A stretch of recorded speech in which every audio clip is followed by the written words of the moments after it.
Chapter 1. Nicholas Meets His Uncle. There was once a gentleman called Mr. Godfrey Nickleby, who lived in London, had a small income, and married late in life. He had 2 sons, whom he called Ralph and Nicholas. He was able to provide for them only because he unexpectedly inherited his uncle's property. He retired to the country, and when he died, his 2 sons each received some of the inheritance. The older son, Ralph, had heard stories of his father's earlier poverty and was determined that he would not be poor. He went to London and made as much money as he could and did not care too much about how he made it. The younger son, Nicholas, had also heard about his father's poverty, but its effect on him was different. He was cautious and decided to save what he had and spend very little. He married and had 2 children, Nicholas and Kate. When Kate was 17 and Nicholas 19, their father had little money left because of the expense of educating the children, and he began to wonder how he could provide for them further. "Invest," said Mrs. Nickleby. "Think of your brother Ralph. Where would he be if he hadn't speculated?" Nicholas Nickleby was not sure this was a good idea, but in the end, he followed his wife's advice. However, he was not lucky and soon lost the small amount of money that he had. This made him feel ill, and he went to bed, where he began to think about his childhood and the good times he had enjoyed with his brother. His brother was an unfriendly man who lived and worked in a large house in Golden Square. Nobody knew how he got his money, but everybody knew he was quite wealthy. The houses in that part of London were large, but were out of the way, and it did not seem to be a good place to have a business. Ralph Nickleby, however, had lived there for many years. He knew very few of his neighbors, and few of them knew him. He had an employee who did whatever Ralph asked him to do. This man was Newman Noggs, a tall man of middle age with enormous eyes and a red nose. His clothes were very old and too small for him, and he had a strange habit of cracking the joints of his fingers. "I am going to the London Tavern for a public meeting this morning," Ralph Nickleby said to Noggs one day. "I shall be walking to Charing Cross after the meeting. If any letters come while I am away, come and meet me and bring the letters with you." Noggs nodded, just as the bell rang. Noggs went to open the door. He returned with Mr. Bonney, a pale, untidy man, who was very excited. "My dear Nickleby, I have a cab at the door. We must hurry. Sir Matthew Pumpker will chair the meeting, and 3 members of Parliament are coming to speak. The United City Cake Company will be very successful, I am sure." He continued to speak as they went out to the cab. "It is a brilliant idea. £5 million of capital is made up of 500,000 shares of £10 each. The shares will soon be worth more. And when they are, we know what to do," said Mr. Bonney. "And you know better than anybody. By the way, that man of yours is a very strange man." Ralph agreed. "He was once a gentleman who owned horses, but he lost his money and began to drink. He came to me to borrow £1, but I needed a clerk and I employed him." Ralph did not tell Mr. Bonney that he paid Noggs less than a boy of 13 might earn, and that he found him useful because he knew how to keep secrets. The 2 men got into the cab and hurried off to the London Tavern for their public meeting. A large number of people had been attracted to the meeting, and they were waiting noisily for it to begin. When Mr. Bonney and Ralph arrived, people began to cheer and clap their hands. The purpose of the meeting was to form a company. People could buy shares in the company for £10 each. The money from the shares would be used to build a factory. The company would make cakes and sell them. Everybody who had shares would get some of the profit. Ralph and Mr. Bonney said they would be the best cakes in London.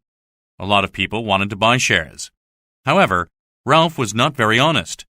He knew the company would not make any profits, but he would sell his shares before anybody else found this out. He would sell the shares for a profit. This was one way that Ralph became rich. Everybody at the meeting was so enthusiastic that Ralph calculated the shares were probably worth £12 each already and began to think how soon he should begin to sell them. He enjoyed his lunch and set out on his walk to Charing Cross. On the way he saw Noggs, who gave him a letter that had arrived. It had a black edge around it, which indicated that it was sad news. "I wouldn't be surprised if my brother is dead," he told Noggs. "I don't think you would," replied Noggs. "Why not?" Because you are never surprised, that's all. Ralph read the letter and found that he was correct. His brother was dead, and his widow and 2 children had come to London. Noggs had a strange expression on his face when he heard this news. Ralph was not very sad about his brother's death, but he was annoyed by his widow and children coming to London. "My brother never did anything for me," he muttered, "but as soon as he is dead, he expects me to look after his wife and children. I suppose I had better go and see them." He went to a house on the Strand, where his sister-in-law and her children were staying, and knocked on the door. The house was owned by Miss Nickleby, who painted portraits. The Nickleby family was staying on the 2nd floor. Ralph spoke to Miss Nickleby and warned her that the family staying in her rooms was a very poor family and advised her not to keep them there. He told her if they could not pay their rent, he would not help them. "I am the only family they have," he said, "and I think they should go back to the country. They are in everybody's way here." Then he went upstairs to talk to his sister-in-law. She was still very sad about her husband's death, but he did not have much sympathy for her. "Husbands die every day," he said. 19-year-old Nicholas was annoyed and answered, "So do brothers." "Yes," agreed Ralph, "and so do rude young men." "How did your husband die?" Ralph asked Mrs. Nickleby. "The doctors could find no reason," replied Mrs. Nickleby, "and we think he died of a broken heart." "Nonsense," said Ralph. "You can die of a broken head or neck, but not of a broken heart." "Some men have no hearts to break," exclaimed Nicholas. It was clear that Ralph and Nicholas would never be friends. Ralph asked about Kate and suggested that she go to a boarding school or learn to be a dressmaker.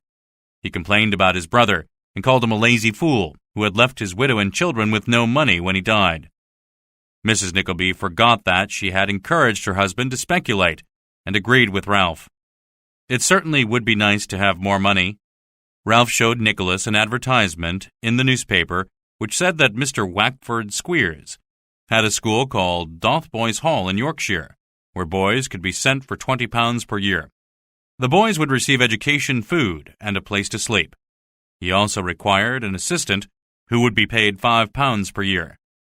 Mr. Squeers was staying in Snow Hill at the Saracen Head Inn and could be contacted there between 1 and 4 each afternoon.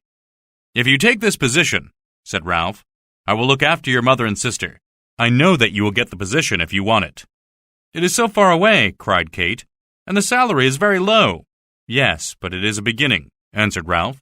"You may eventually become a partner in the business, and when Mr. Squeers dies, you will be a rich man."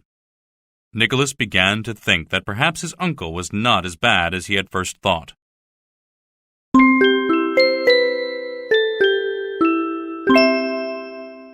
Chapter 2.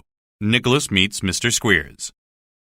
At the Saracen's Head Inn, Mr. Wackford Squeers sat looking unhappily out of the window.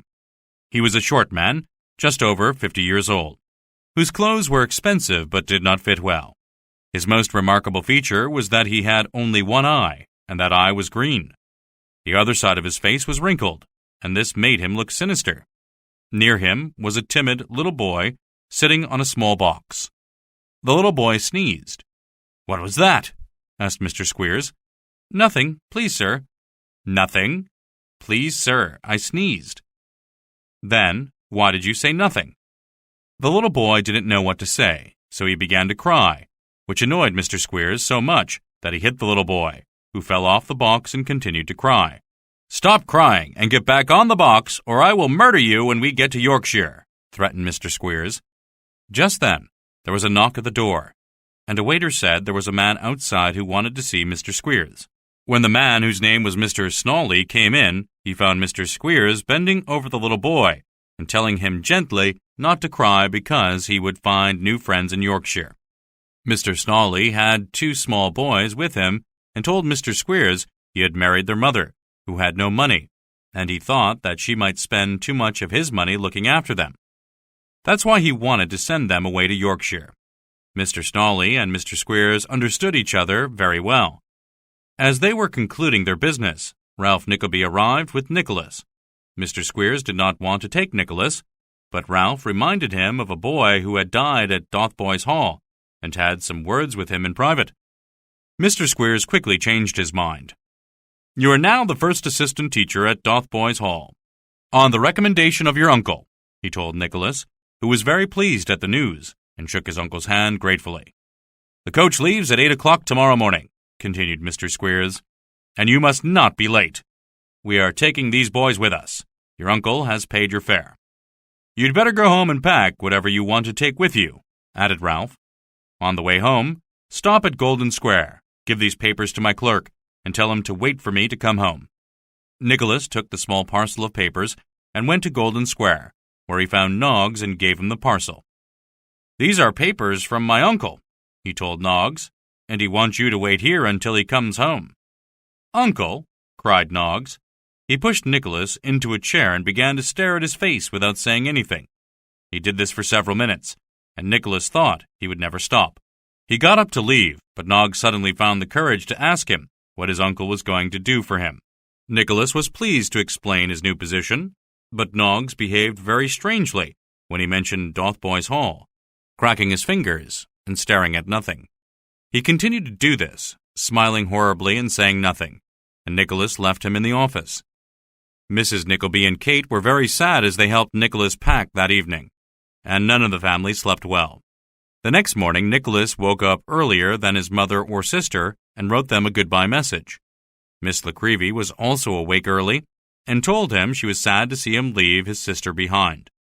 Kate had agreed to sit for a portrait, and Nicholas thought Miss Nickleby would be a kind friend for her. He walked to the Saracen's Head Inn, where he found Mr. Squeers giving breakfast to 5 small boys, who were going to Dotheboys Hall with him. Mr. Squeers bought a very small amount of milk and poured it into a jug of warm water. Each of the boys was allowed to drink a little of this, and then he gave them each a small piece of bread, while he himself ate a large piece of bread with roast beef. You must learn to control your appetite, boys, he said. Then it was time for Nicholas to get the boys onto the coach, where they had to sit on the roof.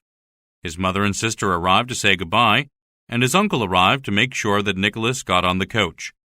Kate thought Mr. Squeers was a horrible person, and when Ralph introduced her to him, she liked him even less. I wish we could have a female teacher at Dotheboys Hall, said Mr. Squeers, for then I would take you as an assistant, although Mrs. Squeers might be jealous. Nicholas was so angry that he almost hit Mr. Squeers, but he knew that he had to keep this job. So he got the last of the boys onto the coach and waved goodbye to his sister and mother. Just as the coach began to move, Nicholas felt something on his leg. He looked down to see Noggs, who handed him a dirty envelope and ran off before anybody else saw him. The coach began its long journey to Yorkshire with the boys and Nicholas sitting on its roof. It stopped several times to pick up more passengers, and soon Mr. Squeers was telling them about the benefits of his school in Yorkshire. It was a very long day for Nicholas and the boys on the roof of the coach. The weather was so cold that it began to snow, and the wind cut through their bodies. Late in the day, when it was already dark, the coach drove into the snow and turned over, throwing Nicholas and the boys onto the road.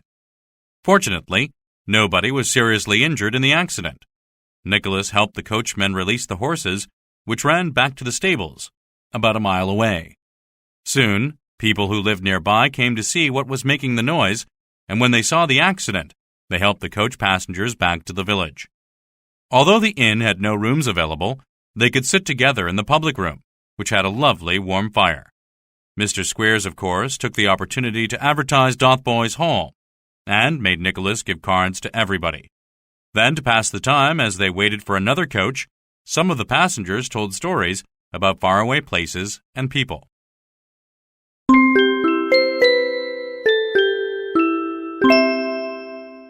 Chapter 3. Nicholas arrives at Dotheboys Hall. An hour or two later, the new coach arrived. With the passengers back on board, it continued the journey to Yorkshire. This occupied the remainder of that night and all the next day. It arrived at Greta Bridge at about 6 o'clock the next evening. Mr. Squeers, Nicholas, and the boys got off the coach and were taken farther in a cart. Mr. Squeers asked Nicholas if he was cold, and when Nicholas replied that he was, Mr. Squeers said he was not surprised, but he also did nothing to make Nicholas warmer. The school was a long, cold-looking house with several small buildings around it. Nicholas saw a tall, thin boy come out to look after the horse, but Mr. Squeers was annoyed with him. "Why didn't you come sooner, Smike?" "I fell asleep by the fire, sir," answered Smike. "Then you shouldn't be near the fire. You'd have come sooner if you'd been cold." Mr. Squeers told Nicholas to wait near the front door while he went around the back and let him in. Nicholas stood and waited. As he waited, his suspicions were confirmed. Dotheboys Hall was not the kind of place he had imagined it to be. He was a long way from London, he had no money, and his mother and sister depended on him to stay at Dotheboys Hall. Mr. Squeers led Nicholas to a room that had a couple of chairs and tables, as well as an old map hanging on the wall. A moment later, a woman rushed into the room and gave Mr. Squeers 2 loud kisses. She was taller, stronger, and bigger than Mr. Squeers, and wore a dirty yellow nightcap. "Hello, Squarey," she said. "How are you?" "I'm well. How are the cows?" "They are well." "And the pigs?" "They are well, too." "And I suppose the boys are well, too?" "Yes, except that boy Pincher has a fever again." "He's always doing something like that. You'll have to beat him, or he will never stop." "Yes, I think you are right," agreed Mr. Squeers. Mr. Squeers introduced Nicholas to his wife and asked her to find him a place to sleep. She looked at him in a very unfriendly way and called Smike to bring a small straw mattress to put on the floor. Smike came in and looked at Mr. Squeers until the master of Dotheboys Hall asked him what he wanted. He wanted to know if anybody had sent him a letter. Nicholas looked carefully at him, noting that he must be about 18 or 19 years old like himself, but was very tall and thin. His clothes were very old and small. They were much too short in the arms and legs, but wide enough to fit his thin body. His face was one of the saddest faces that Nicholas had ever seen. Mr. Squeers looked through the small parcel of letters and other papers that he had in his pocket. "Of course not, Smike. There is no letter for you, and there never will be. You've been here many years now, Smike. Only the first 6 were paid. And I've never been able to find out who you belong to. I have to feed you all the time, and I never get a penny for it." Smike crept out of the room, and Mr. Squeers gave Nicholas his instructions for the night and the next morning. "Up at 7, Mr. Nickleby. I'll come and show you where the well is. There is a small piece of soap in the kitchen window for you, but I don't know which towel you can use. Mrs. Squeers will sort that out tomorrow. Good night." Mr. Squeers and his wife left Nicholas alone to sleep on the little mattress on the floor. Nicholas walked around the room and thought about his position and tried to make it seem better than he knew it was. He was about to get into his bed when he remembered the letter from Noggs. He took it out of his pocket, opened it, and read it out loud. "Dear young man, your father once helped me when there was no chance of getting anything back. You should not be going to Yorkshire. If you ever need somewhere to go in London, come to where I live on the corner of Silver Street and James Street. If you go near Barnard Castle, there is a good ale at the King's Head. Say you know me, and they will not charge you for it. You may call me Mr. Noggs there, for I was a gentleman then. Newman Noggs." Nicholas folded the letter, put it back in his pocket, and went to bed with tears in his eyes. The next morning, it was so cold that the water in the pump was frozen, and Nicholas could not wash himself. Mrs. Squeers had lost a spoon, and she looked everywhere for it. At last, she asked Smike, and he suggested that it might be in her pocket. The spoon was in her pocket, but since she previously argued that it certainly was not in her pocket, Mr. Squeers hit Smike for daring to contradict her. Mr. Squeers took Nicholas outside to the schoolroom, which was a very dirty room. There were 2 broken windows, a couple of old desks, and a large number of boys with pale faces and bony arms and legs. Many of them were ugly, and their expressions were like those of old men without hope. Mr. Squeers' own son, now wearing the boots of one of the boys who had arrived with Nicholas, was the only boy wearing clothes that fit him. He amused himself by stamping on the toes of the other boys with his new boots. Most of the boys sat on the floor and shivered in the cold. They were each given a small bowl of weak porridge for breakfast, and then school began. Mr. Squeers taught the boys spelling, which was all wrong, and gave them jobs to do in the garden and stable.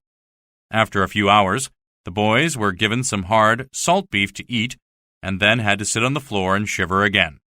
When Mr. Squeers returned from his meal, he called all the boys together and told them he had been to London, He beat one of the boys because he had sores on his hands.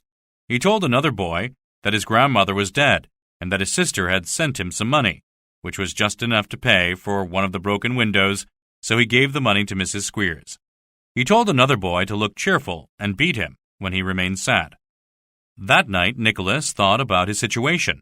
His uncle had deceived him, and he was now very worried about his sister, Kate.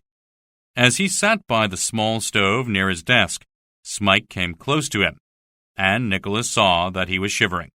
"Are you cold?" No, I'm not cold. I am used to it." "Poor fellow," muttered Nicholas. Smike burst into tears, and Nicholas tried to comfort him and give him some hope. "There is no hope for me," said Smike, "only pain and fear," and he crept away to a corner of the room. Mr. and Mrs. Squeers had a son, and they also had a daughter, aged 23 and called Fanny. Mrs. Squeers did not like Nicholas and told her husband in front of Fanny, who decided she must find out more about the new assistant. The next morning she went into the schoolroom while she knew her father was absent and asked Nicholas for a pen. She fell in love with him immediately. Fanny had an 18-year-old friend called Matilda, the daughter of a miller, who had recently announced her engagement to John Brodie, a farm worker's son. Fanny was envious. She told Matilda she was in love with Nicholas, and that Nicholas was in love with her, although he wasn't. Mrs. Squeers was going away for a few days to pick up some new boys. And, as Mr. Squeers spent most of his time at the hotel when his wife was away, Fanny invited Nicholas to have afternoon tea with her and with Matilda and John. The two girls were very excited and giggled and laughed so much that Nicholas began to feel a bit more cheerful. However, it did not take long for things to go wrong. Nicholas was insulted by something that John said, and the girls were soon quarreling. They made up and played cards together, but Nicholas, not understanding that he was supposed to like Fanny, teamed with Matilda, and Fanny began to cry. In short, the afternoon tea was a complete disaster for all. John had left in anger.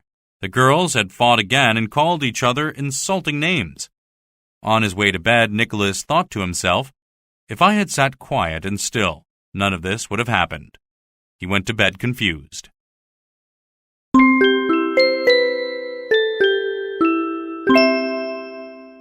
Chapter 4. Fanny Takes Revenge on Nicholas.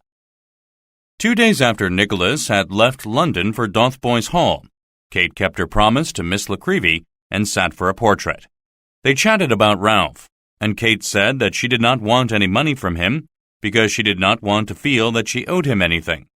All she wanted was an opportunity to earn her own money so that she could still live with her mother. Unfortunately, Ralph arrived just as she was saying this, and he heard her. He told her he had indeed found a position for her with Madame Mantalini, a dressmaker, and she was to come with him immediately to meet her. Girls who worked for dressmakers had to work very hard and did not earn much money. But Ralph told Mrs. Nickleby that many dressmakers became rich. Kate, however, was not so easily fooled, but she felt she had no choice and accompanied her uncle to the dressmaker's house. They met Mr. Mantalini, who stared at Kate until his wife came. "Do you speak French?" asked Madame Mantalini. Kate replied that she did. "We employ 20 girls here," continued Madame Mantalini. "And some of them are very pretty," added Mr. Mantalini. This annoyed Madame Mantalini, and she told Kate that she was to take no notice of what Mr. Mantalini said. "I won't," replied Kate. Madame Mantalini told her she was to start the following Monday, that her hours would be 9 to 9, and that she would earn about 5 to 7 shillings a week. Kate had never had a job before and was quite nervous about it. She knew she had to do it so that her uncle would continue to support her mother. On the Saturday before Kate started her new job, Newman Noggs arrived at their rooms at Miss Nickleby to help them move to an empty house that belonged to Ralph.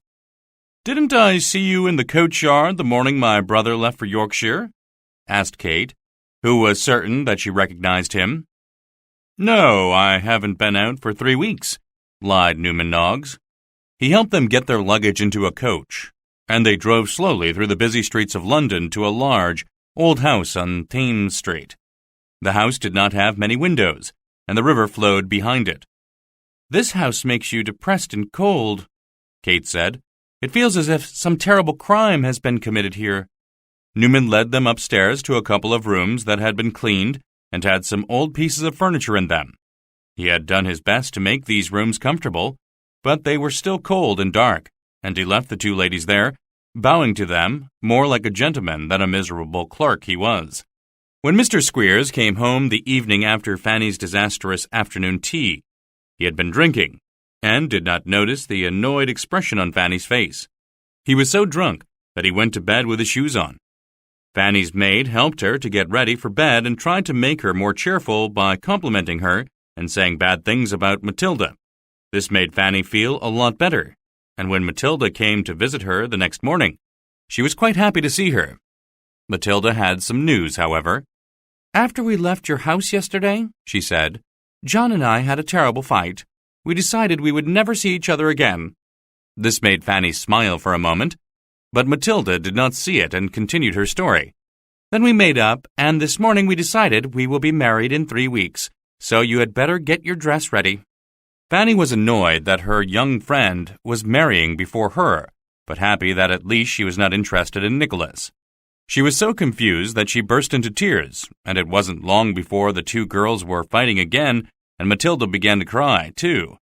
Then they made up and promised eternal friendship for the 52nd time in a year, and began to discuss what clothes they would wear for the wedding. When Matilda announced it was time for her to go home, Fanny said she would walk some of the way with her. As they walked along the road, they saw Nicholas approaching them. When he saw them, he said good morning to them and continued on his way. "He is going," murmured Fanny. "I will faint, Matilda." Matilda called Nicholas back, and they began to talk about the disastrous afternoon tea.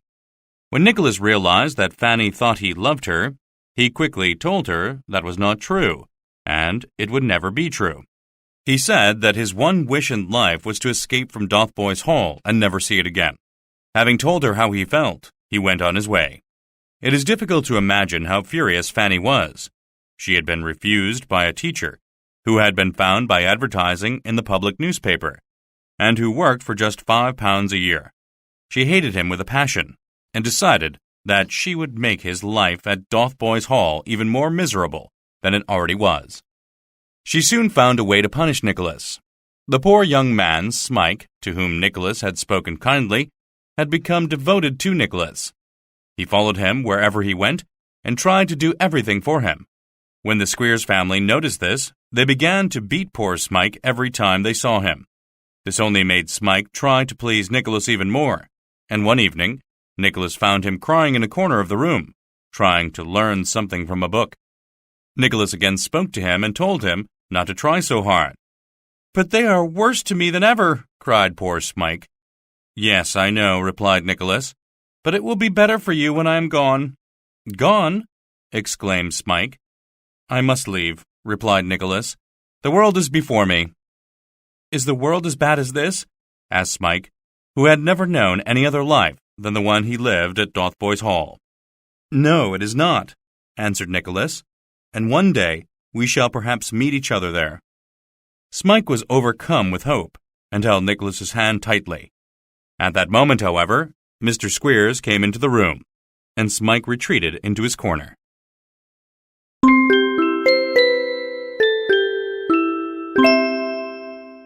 Chapter 5. Smike runs away from Dotheboys Hall. The next morning, Smike was nowhere to be found. Mr. Squeers came to the dormitory and called him, but he did not answer. One of the smaller boys suggested that Smike might have run away. "Why would he run away from Dotheboys Hall?" shouted Mr. Squeers, and he hit the boy with his stick. "If anyone else thinks he has run away, I will be pleased to talk to him." None of the other boys dared to say anything, so Mr. Squeers turned to Nicholas. "I suppose you think he has run away too." Nicholas said he thought that it was very likely. When Mrs. Squeers heard that Smike had disappeared, she blamed Nicholas. "What do you expect when you employ proud teachers who make friends with the boys and set them against their masters?" she asked Mr. Squeers. She threatened to hit Nicholas, which made him smile. She told her one-eyed husband to go and find Smike. "He must be on a public road somewhere," she told him, "because he has no money and will need to beg for some." They left Nicholas to look after the boys and set off in different directions to find Smike, each of them carrying a large stick and some thick rope. Nicholas was worried that Smike might die of hunger and cold, but he thought that might be better than returning to Dotheboys Hall. Mr. Squeers returned angrily on the evening of the next day, because he had not been able to find Smike. He was drunk and called Nicholas a puppy, telling him to go to bed. Nicholas obeyed, but he was very angry. Mrs. Squeers returned the next morning. She had found Smike and brought him back, tied up with ropes. He was cold, wet, and dirty, shivering with fear, and faint with hunger. Mr. and Mrs. Squeers were happy to have him back because he saved them a lot of money by doing jobs that would otherwise be done by servants that had to be paid. They did not pay Smike, of course. Mr. Squeers called all the boys of Dotheboys Hall together and brought Smike in and began to question him. "Have you anything to say?" "Spare me," cried Smike. However, Mr. Squeers did not want to spare him. He hit him with his stick, and had raised it to hit him again when Nicholas shouted, "Stop!" Mr. Squeers was so surprised by this that he let go of Smike and stared at Nicholas in astonishment. "This must not go on," demanded Nicholas, "and it will not go on because I will prevent it." Mr. Squeers screamed at him and told him to sit down, seizing Smike as he spoke. "Do not touch him," cried Nicholas, who was now really angry. "I am stronger than you and I will stop you." Mr. Squeers turned toward him, spat on him, and hit him hard in the face with his stick. Nicholas jumped onto him, took his stick from him, and beat him until he cried for mercy. None of the boys dared move, but Mrs. Squeers tried to drag Mr. Squeers away, and Fanny, who had come into the room because of all the noise, began to hit Nicholas as hard as she could. At last Nicholas threw Mr. Squeers into a corner, where he hit his head and lay quietly on the floor. Mrs. Squeers and Fanny went to help him, and Nicholas, once he had made sure that Mr. Squeers was not actually dead, left the room and thought about what he should do next. It was clear that he could not stay at Dotheboys Hall. So he packed up his clothes, marched out of the front door, and walked toward Greta Bridge. He had only a few shillings in his pocket and was 250 miles from London. He decided he would walk to London, but he had not gone far when he met John Brodie, Matilda's fiancé, riding toward him on his horse. Nicholas decided to be friendly and offered to shake his hand. John saw the marks of Mr. Squeers' stick on Nicholas's face and asked what had happened. When Nicholas told him that Mr. Squeers had hit him and that he had beaten Mr. Squeers in return, John became very excited. "You beat the schoolmaster? That is the best news I have heard all my life. What are you going to do now?" Nicholas told him that he intended to walk to London, and John gave him £1 to help him get there. "I am sure you will pay it back to me one day," he said. "You beat the schoolmaster, and I love you for it." That night Nicholas slept in a warm corner of an empty barn. When he woke the next morning, he saw Smike sitting nearby. "I will go with you," said Smike. "Wherever you go and whatever you do, I will always be your friend and servant. I will never be unhappy if only I am with you." Meanwhile, in London, there was a street near Golden Square where the large old houses had been divided into apartments. Newman Noggs lived in a small room in one of these houses. It was a poorly furnished room near the top of the stairs.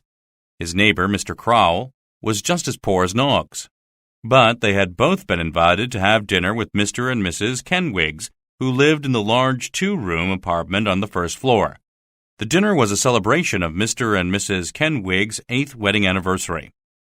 Mr. Crowell was not feeling well and decided not to go to the dinner, so Noggs went on his own, leaving Mr. Crowell sitting by his fire. 4 of Mr. and Mrs. Kenwigs' 5 children were at the dinner. There was also a young lady who lived in another apartment, and in whose room the 5th child, a little baby boy, was to sleep during the dinner. He was being looked after by a young girl. They had also invited several other people, including Mrs. Kenwig's sister and a young man who was her friend, an elderly lady from one of the back apartments, and Mrs. Pettiker, who was an actress. The most important person they had invited, however, was Mrs. Kenwig's uncle, Mr. Lillyvick, who was a collector of water taxes. Mr. Lillyvick had more money than anybody else at the dinner. The Kenwigs thought he was so important that they named their baby boy after him. Mr. Lillyvick was, of course, the last to arrive.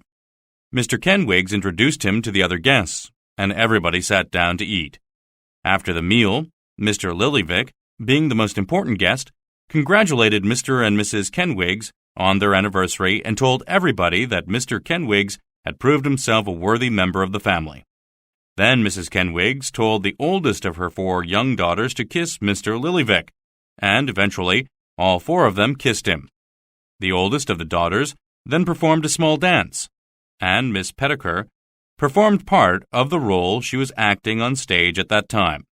The guests settled down to discuss whether it would be a good idea for Morlena, the young girl who had danced, to go onto the stage. As they were talking about this, there was a knock on the door, and Mr. Crowell came in. Mrs. Kenwigs was afraid that something was wrong with the baby boy, but Mr. Crowell said he had looked in to see the baby who was fast asleep. "So is the young girl who is looking after him," he added. "I have come to fetch Mr. Noggs because 2 men have come to see him." Noggs was very surprised to hear that he was wanted and hurried off to his room. In a few moments, he returned and seized a glass of hot punch from the table and rushed off again. "What is the matter with him?" asked Mr. Lillyvick, who was about to drink the punch that Noggs took away.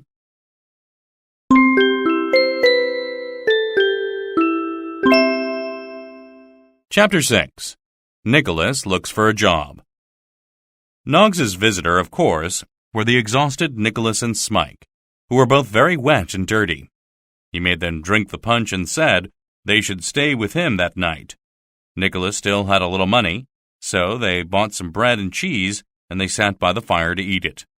Noggs was able to tell Nicholas that his mother and sister were both well, and when Nicholas asked whether his uncle had received a letter from Yorkshire, Noggs replied that he had. He had copied this letter quickly while Ralph was out and showed it to Nicholas. It was written by Fanny, and this is what it said. "Sir, I am writing to you because my father has been attacked by your nephew and is covered in bruises. He also attacked my mother and broke a comb in her hair. My brother and I are so upset that we cannot stop screaming. Your nephew then ran away, taking one of the boys with him and also a ring that belongs to my mother. Fanny Squeers." Nicholas immediately wanted to go to Ralph and defend himself, especially about the ring, but Noggs told him that his uncle was out of town and would not return for several days. "He has seen the letter but has not replied to it yet." "Then I must go to my mother and my sister. Where are they?" However, Noggs persuaded him not to see them yet, but to wait until he had seen his uncle. Mr. and Mrs. Kenwigs and their guests were trying to guess who would be visiting Newman Noggs at this hour of the day. Unfortunately, Mr. Lillyvick was offended because his glass of punch had been taken away, and he got ready to leave. Mr. Kenwigs apologized as quickly as he could, and Mr. Lillyvick decided to stay. Morlena was told to kiss him again, and then Mrs. Kenwigs kissed him herself. Suddenly, they heard a scream from upstairs. It sounded like the baby boy, and Mrs. Kenwigs ran out of the room, closely followed by her sister and Mr. Kenwigs. "My baby! My baby! My beautiful, beautiful baby! My precious Lillyvick!" cried Mrs. Kenwigs as she ran up the stairs. Mr. Kenwigs ran past her and was about to enter the baby's room when Nicholas rushed out of it, carrying the baby. "Don't worry," shouted Nicholas. "The baby is safe, and the fire is out." The little girl who had been looking after the baby had fallen asleep, and a candle had set fire to her chair, which woke her up, and she screamed.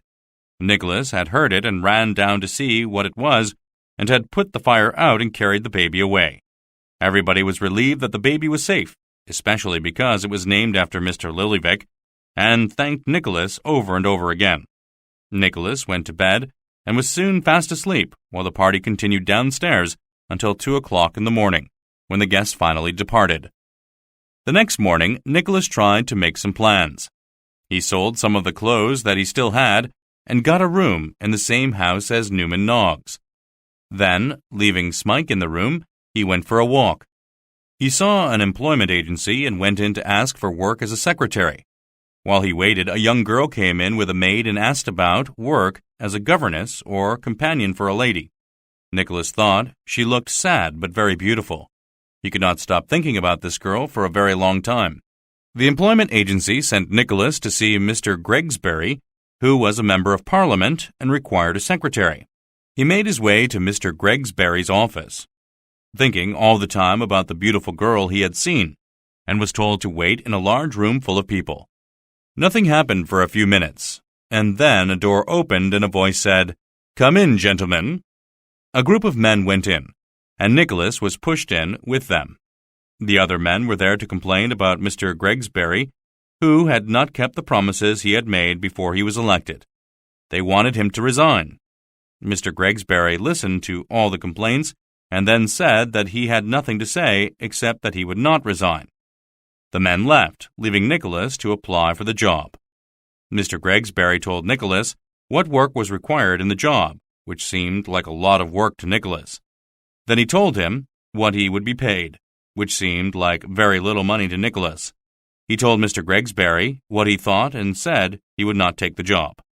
Nicholas went back to his room where Smike had prepared a meal. As they were eating, Newman Noggs came in to see them, and Nicholas told him what had happened. Newman told him that Mrs. Kenwigs had asked him about Nicholas and said that she would pay him 5 shillings a week to teach her 4 girls to speak French. Nicholas was delighted and went down to see Mrs. Kenwigs immediately. Newman had told her that Nicholas's name was Mr. Johnson, and he introduced him to her. Mr. Kenwigs, Mr. Lillyvick, and Miss Petauker were all there as well, and when he had answered a few questions and given the girls a small lesson, Mr. Nicholas Johnson was hired as the French teacher.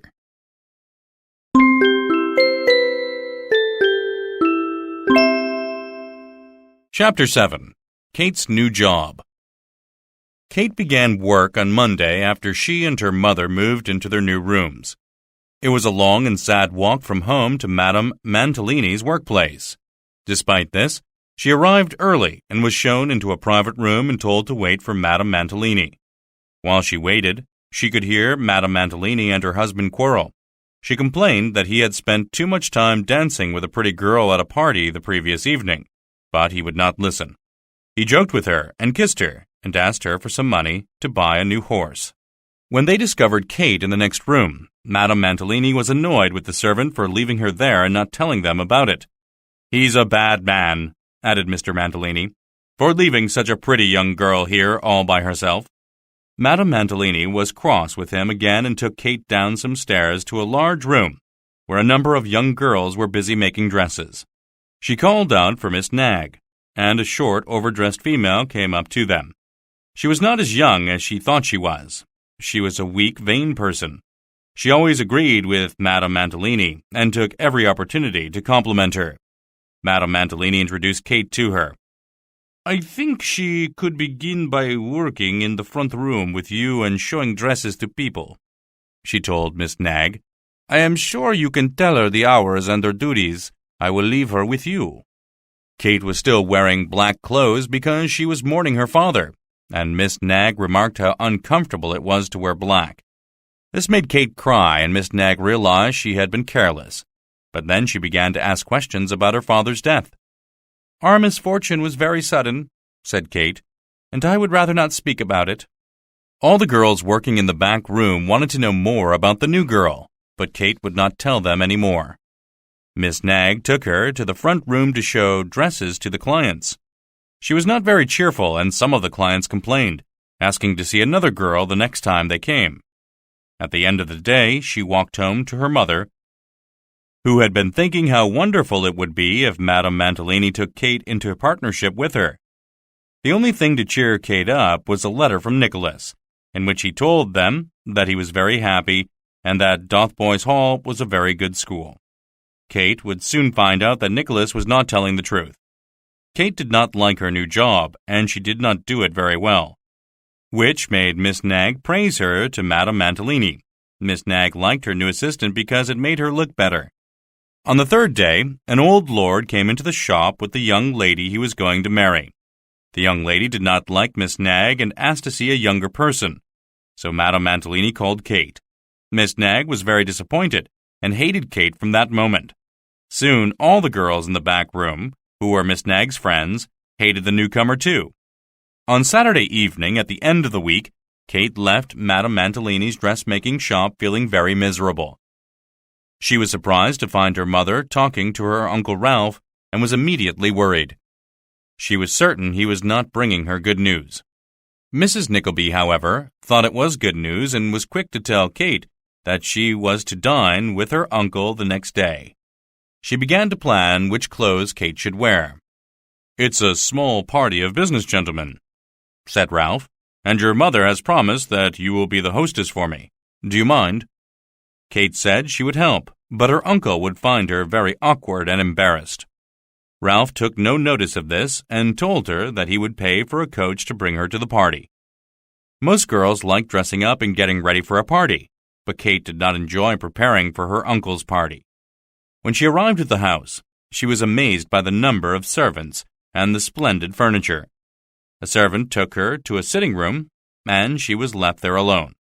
As she waited, she could hear the guests arriving in the next room.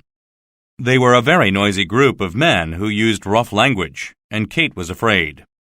When her uncle came in, she asked if there were any ladies at the party, but her uncle said there were not because he did not know any. He took her by the arm and led her into the next room, where Kate saw 7 or 8 gentlemen standing around the fire and talking very loudly. They were so busy that none of them saw her until Ralph introduced her to one of them. "Lord Frederick Verisopht. This is my niece, Miss Nickleby." Lord Frederick Verisopht turned around, as did all the other gentlemen, and stared at Kate. Lord Frederick Verisopht was a young man with very fine clothes, and he said that Kate was very pretty. Ralph then introduced Kate to the other gentlemen, including Sir Mulberry Hawk, who was an older but equally well-dressed gentleman. Some of the others were Mr. Pike, Mr. Pluck, Mr. Snob, and Colonel Chowser. Kate noticed that none of them seemed to have much respect for her uncle or herself. During the dinner, they annoyed her so much that she went upstairs and shut herself in a room by herself. She cried for a few minutes and then settled down to read a book and wait for her uncle to let her go home. Sir Mulberry Hawk came into the room and annoyed her again. She tried to leave, but he held on to her dress and tried to stop her. She pulled away from him and then pushed him, and he fell on the floor just as Ralph came into the room. Kate angrily explained what had happened, and Ralph told Sir Mulberry to go back to the other room. Kate wanted to go home, and Ralph called a coach for her and helped her in. She looked at him, and he thought he saw his dead brother's face. He staggered back into his house, as if he had seen a ghost.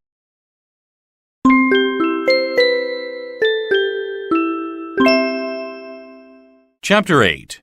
Nicholas argues with his uncle. The day after the party, Miss Nickleby went to Madame Mantalini's shop to tell Miss Nagg that Kate was too ill to come to work. Miss Nagg said she would be happy if Miss Nickleby never returned to work, and Miss Nickleby told her that her opinion did not matter because she was not the owner of the business. She walked home and had just started breakfast when Nicholas came to visit her. She could see that he had become thinner and looked pale, and he told her that he had had a difficult time in Yorkshire. He would not tell her any more, but said he wanted to see his uncle and tell him he was a liar. He had been to his uncle's house that morning, but Ralph was out. "I think he will go to visit my mother and sister today, and I will meet him there," said Nicholas. Miss Nickleby went with him to show him where his mother and sister were living, and there they found Ralph, who had just read Fanny's letter to Nicholas's mother and sister. Kate would not believe any of it, but her mother was confused and didn't know what to think. Then Nicholas arrived and called his uncle a liar and told them what kind of place Dotheboys Hall was and what he had done. He explained that he had found a cheap ring in his clothes as he was going back to London and had sent it back to Mrs. Squeers on the coach.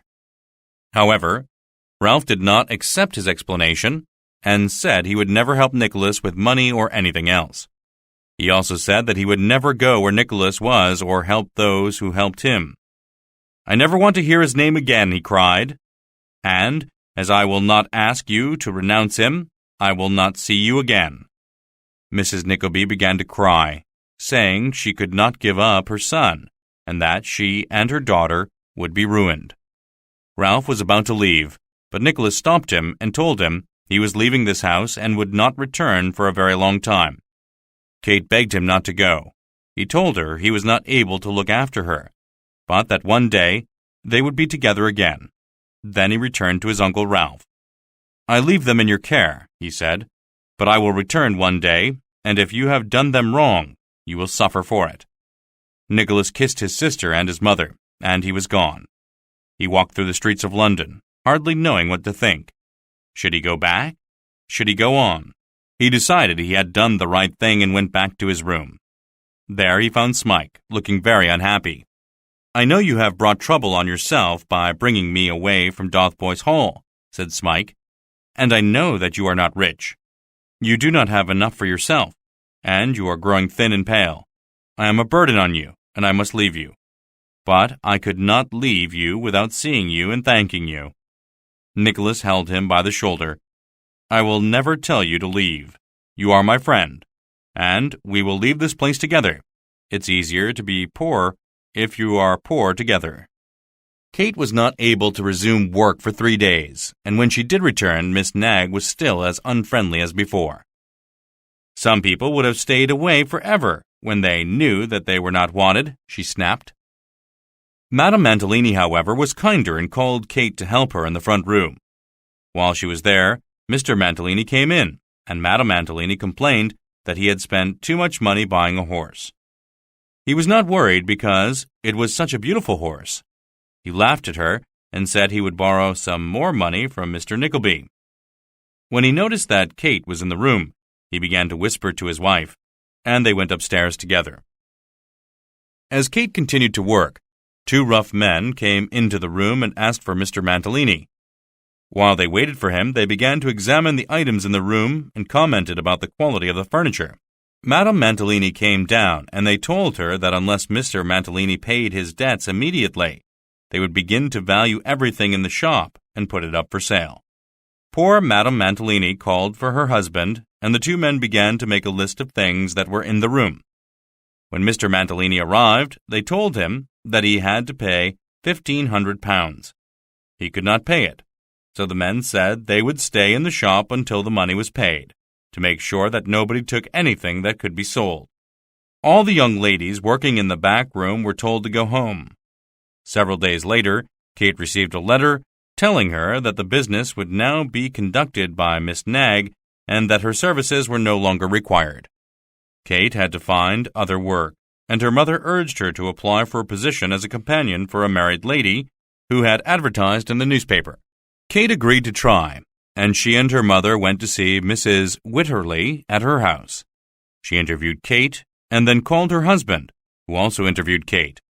During these interviews, Kate learned more about the Wycherley family than they did about her, but the consequence was that they employed her, and a week later, Kate moved into the house with them.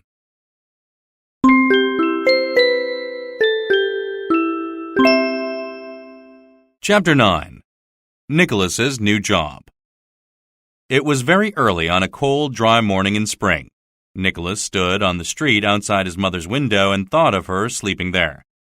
When would he see her and his sister again? He returned to his room where Smike and Newman Noggs were waiting for him. They picked up their luggage and began to walk. Noggs walked with them for several hours and then turned back. Nicholas told Smike they were heading for Portsmouth because it was a port and they were likely to find some kind of work there, perhaps on a ship. As they walked along, Nicholas asked Smike what he could remember of his childhood. "I remember that it was a very wet day when I came to Dotheboys Hall," replied Smike, "and that a very old man brought me there. I was afraid of him." "Can you remember a woman or a house that you lived in before Dotheboys Hall?" "I can't remember any woman, but I can remember a room where I slept. It was a large room, with a trap door in the ceiling and an old clock in one corner. Sometimes I dream about this room because I was very frightened in it." They walked as far as Godalming that day and slept at a cheap inn before going on early the next morning. It was a long, hard walk to Portsmouth. They were still 12 miles away when they came to an inn and decided to stay there that night. The landlord invited them to have dinner with another guest, whose name was Mr. Crummles, and showed them into the dining room. Nicholas and Smike were surprised to see 2 young boys fighting with swords. One was quite tall, and the other was very short, and both were dressed as sailors. A large, heavy man sat at the table watching them fight and telling them to fight harder. The landlord introduced this man as Mr. Vincent Crummles.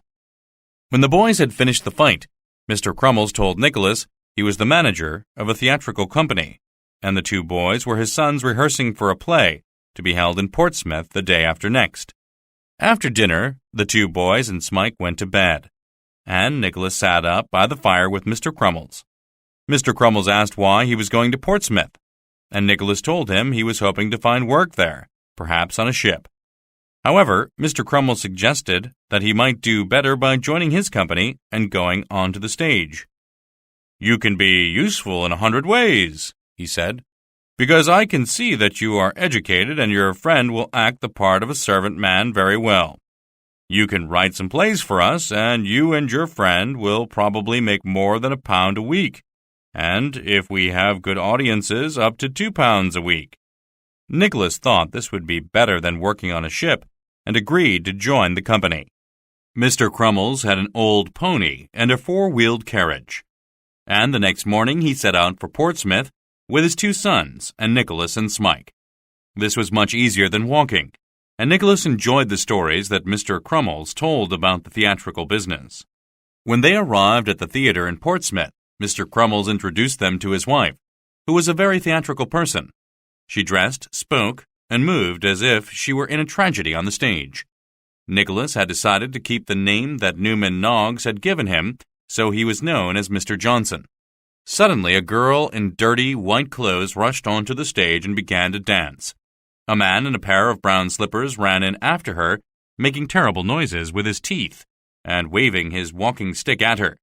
"They are rehearsing the Indian Savage and the Little Girl," explained Mrs. Crummles. At the end of the rehearsal, Mr. Crummles clapped his hands and shouted, "Well done," and Nicholas did the same. The girl was the Crummles' daughter, Ninetta, and Mr. Crummles told Nicholas that she was 10 years old. He called her the infant phenomenon, and thought of her as the star of the show. Nicholas thought she looked more like 15 years old. Mr. Crummles then introduced him to the man in slippers, who was Mr. Folair. As soon as Mr. Folair had an opportunity to talk to Nicholas alone, he told him the infant phenomenon had no talent and was ruining the show. "It is truly amazing that family pride can blind some people to their own best interest," he said. "She actually stops people from coming to the theater." Mr. Folair, of course, considered himself a much more valuable member of the company. He introduced Nicholas to Mr. Lenville, a man of about 30 years old, who acted in tragedies. Mr. Lenville, however, did not have time to talk because he had to learn some new lines for the next evening. "Fortunately, I am a very quick learner, and it will not take me long," he said. The next members of the company that Nicholas met were Miss Snevellicci, who could do anything, including dancing, singing, and playing tragic roles, and Mrs. Ledrook, who looked after the costumes. Miss Snevellicci took an immediate interest in Nicholas and asked him whether he had ever acted at Canterbury, because she thought she had met him before. Nicholas answered that he had not, and Miss Snevellicci went away with Miss Ledrook, giggling and laughing, and Nicholas met the remainder of the company. Mr. Crummles announced they would have a new play on Monday, and Nicholas would write it. Nicholas was surprised and told Mr. Crummles he did not think he could write a play before Monday. However, Mr. Crummles asked him if he understood French and gave him a French play to translate. Nicholas smiled, put the play in his pocket, and went home with Mr. and Mrs. Crummles for dinner. After dinner, one of the sons helped Nicholas and Smike find some accommodation in the town.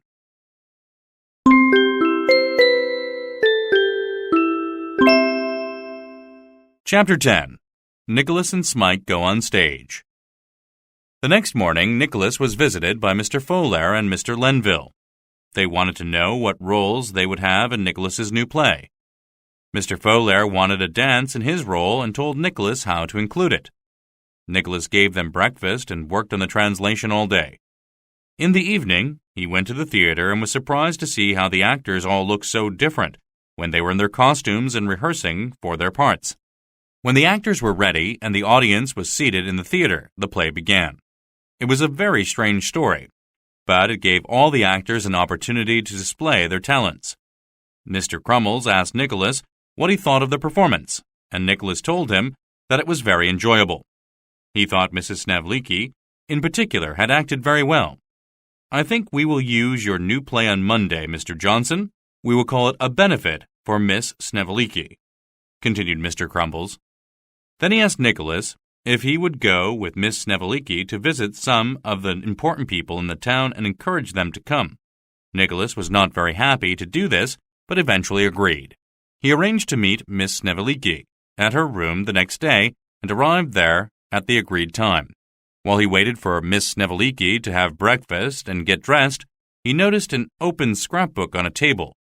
It was full of newspaper cuttings about Miss Snevellicci, all of which were very complimentary.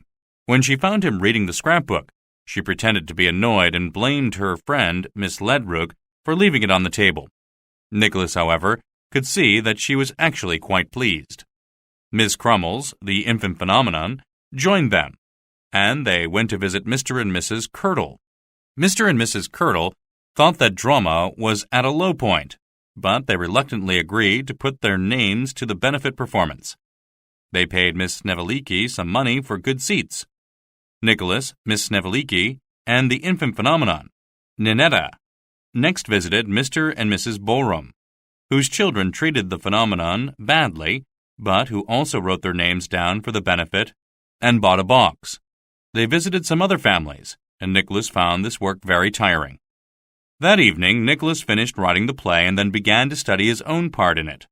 The company rehearsed the play for a week, and all of them said how well Nicholas acted his role. The benefit night was a great success.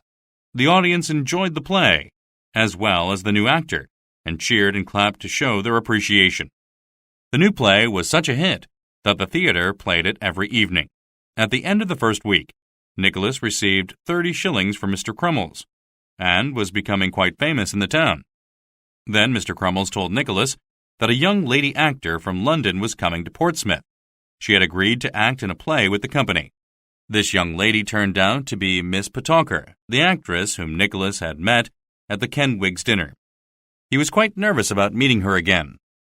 She arrived the next day, and was very kind to Nicholas.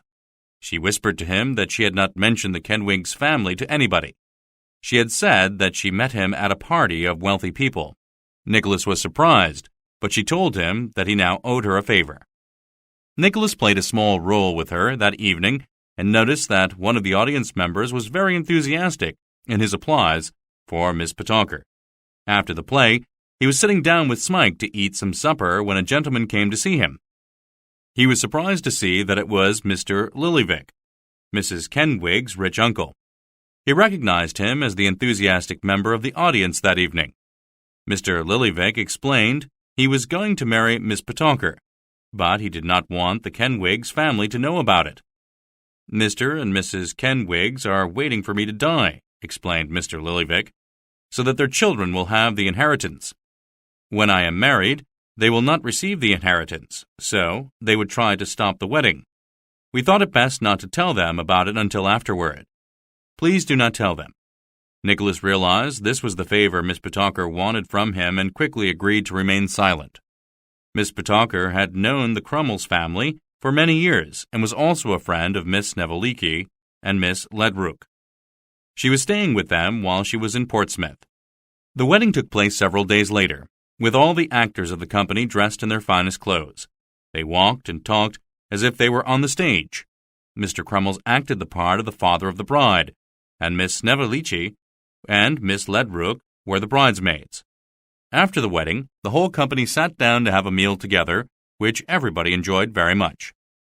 Mr. Folair leaned toward Mr. Lillyvick and said, "It doesn't take long to do, does it?" "What doesn't take long to do?" asked Mr. Lillyvick. "It doesn't take long to tie yourself up and get married."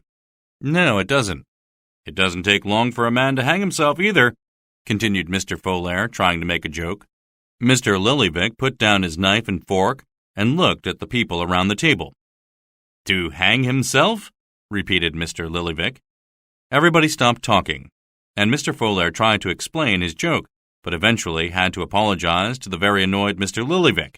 This satisfied Mr. Lillyvick, and the company enjoyed listening to each other make speeches about the virtues of marriage and the qualities of Miss Petowker and Mr. Lillyvick. When they returned to their rooms, Smike tried to learn his lines for his role in Romeo and Juliet. He could not do it, and Nicholas helped him. He also had to learn his own lines because he was to be Romeo. The two friends worked very hard the next day, and when the play was performed that evening, it was another great success.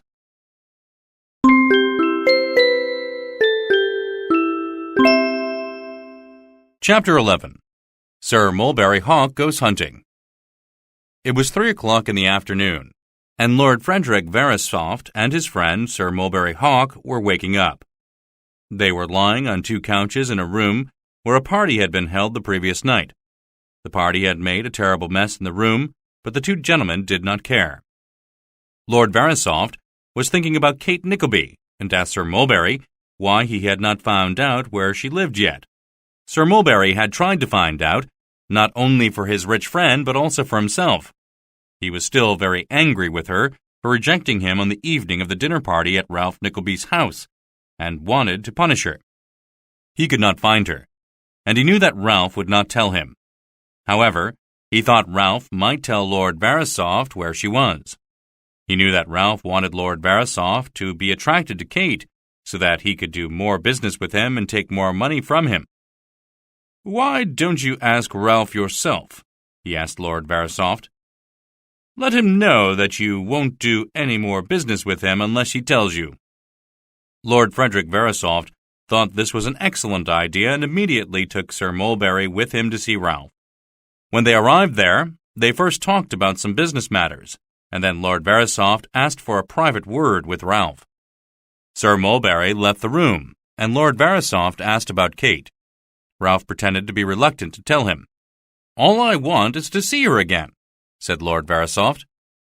"We do a lot of business together, and you make a lot of money from it. If you tell me where your niece lives, I will not take my business to anybody else." This was enough for Ralph, and he told him where Kate was living with Mrs. Wycherley, making him promise to tell nobody else. As Lord Verisopht and Sir Mulberry were leaving, Mrs. Nickleby arrived with a letter for her brother-in-law. When Sir Mulberry realized who it was, he immediately introduced Lord Verisopht to her and began to talk to her about her beautiful daughter. Mrs. Nickleby thought it was wonderful that a lord and a sir were interested in Kate, and allowed them to walk some of the way home with her. She told them many good things about Kate and also told them where she was living. By the time she arrived at home, she was already imagining a wedding and dreamed of it all night. Ralph, meanwhile, was beginning to wish he had never introduced Kate to these men, but decided that since he had already made over £2,000 from Lord Verisopht, it was worth continuing. "If I had not told them where she was, my stupid sister-in-law would have," he thought. "I am sure she will resist them, and it will be a valuable lesson for her." Sir Mulberry wasted no time in taking advantage of his new knowledge. He sent his friend Mr. Pike and Mr. Pluck to see Mrs. Nickleby as soon as possible. They complimented her and listened to the story she told about Kate. Then they invited her to go to the opera that evening with Sir Mulberry and Lord Verisopht, as well as themselves and Ralph, and she agreed. They told her, as if they were telling her something they should not, that Sir Mulberry was very attracted to Kate. When they left, Mrs. Nickleby was so excited that she hardly knew what to think or do. She was going to the opera with a lord and a sir, and the sir was going to be her son-in-law. Her daughter would be Lady Kate Nickleby. The excitement stayed with her all day, and she felt very happy when she arrived at the opera. Lord Verisopht and Sir Mulberry were dressed in splendid clothes. Mr. Pike and Mr. Pluck were there too, although there was no sign of Ralph. The men amused themselves by complimenting Mrs. Nickleby and laughing at her behind her back. A group arrived in the next box, and the men all listened carefully to them talking. Suddenly, Sir Mulberry said he could hear Kate's voice, so they looked into the box. There was Kate, together with Mr. and Mrs. Wycherley, who were most pleased when the gentlemen introduced themselves as Lord Frederick Verisopht and Sir Mulberry Hawk. They had never met a lord before, and Mr. Wycherley went around to the other boxes and told as many people as he could that the gentleman in the box with his wife were a lord and a sir. When he returned to the box, he invited his visitors to visit him at his home. Lord Verisopht and Sir Mulberry were very pleased to accept. Kate tried to stay away from Sir Mulberry, but he would not allow her. Mrs. Nickleby noticed that Kate was trying to avoid him and thought that this was because she loved him and wanted to behave properly. Sir Mulberry somehow managed to get Kate into their box, leaving Lord Verisopht in the Witterleys' box. At the end of the evening, as they walked back to the carriages, Sir Mulberry asked Kate why she put on such a show of unfriendliness. Kate was very angry with him. "How dare you even speak to me?" she exclaimed. "You look so pretty when you are angry," he replied. "I hate you," she said, "and I have a brother who will do something about it." She rushed into the carriage in tears. But Mr. Pike and Mr. Pluck made sure that Mrs. Nickleby got into another carriage and did not see her upset daughter. When the carriages had gone, the gentlemen congratulated themselves on the arrangements they had made and how well they had carried out their plans. Mrs. Nickleby spent a wonderful night dreaming about Kate's life as Lady Mulberry and her own life as Lady Mulberry's mother. When she woke up, she wrote a long letter to Kate congratulating her for choosing Sir Mulberry and giving her some advice about married life. Poor Kate was very upset by this letter, but had to be cheerful for Mrs. Witterley, who was feeling tired after the night at the opera. Mrs. Witterley asked her how she came to know Lord Verisopht and the other gentlemen, and Kate replied that she had met them at her uncle's house a short time ago. It wasn't long before Lord Verisopht, Sir Mulberry, Mr. Pike, and Mr. Pluck all came to visit the Witterleys. Kate tried to leave the room, but Mrs. Witterley would not allow it, so she had to stay and listen to Sir Mulberry's compliments. Mr. Pike and Mr. Pluck complimented Mrs. Witterley so successfully that she began to believe that she looked like a countess, though nothing could be further from the truth. Mr. Witterley was bursting with pride and joined in the praise of his wife. He invited the gentlemen to visit the house more often. For the next 2 weeks they came almost every day, dining with them and going out with them. Every day Sir Mulberry made Kate feel worse by sitting near her, talking to her and giving her compliments. Kate could not bear it. Sir Mulberry took more and more notice of her until at last Mrs. Witterley became jealous and decided that Kate was responsible for it. She spoke to Kate about it. "I have always thought that you are a very well-behaved young person. You look healthy and dress neatly, and you do your work without complaining. However, you must change your behavior with the gentlemen who come to visit this house. You are very forward, and this is not proper for a young lady in your position." Kate was astonished and said so. She angrily told Mrs. Witterley that she was wrong, and that she had expected Mrs. Witterley to understand her situation and protect her from these men. "How could you have failed to notice how unhappy I am when they are here? I cannot believe it," cried Kate. "Those men only come here to torment me, and I had hoped that a woman so much older than myself would have helped me." These were not the right things to say to Mrs. Witterley. She screamed and fainted. Mr. Witterley ran in to comfort his wife and sent a boy to fetch the doctor. Kate waited until the doctor came. He declared that Mrs. Witterley was not in any immediate danger. Then Kate put on her coat and walked to her uncle's house. Nog showed her into the office, and she told her uncle that she had been wronged by his friends. "I have no friends," exclaimed Ralph proudly. "I have been insulted by the men I met here," said Kate, "and I am sure that when I tell you how much I suffer, you will help me. I am sure they will stop if you say the word." "I don't think they would stop," answered Ralph.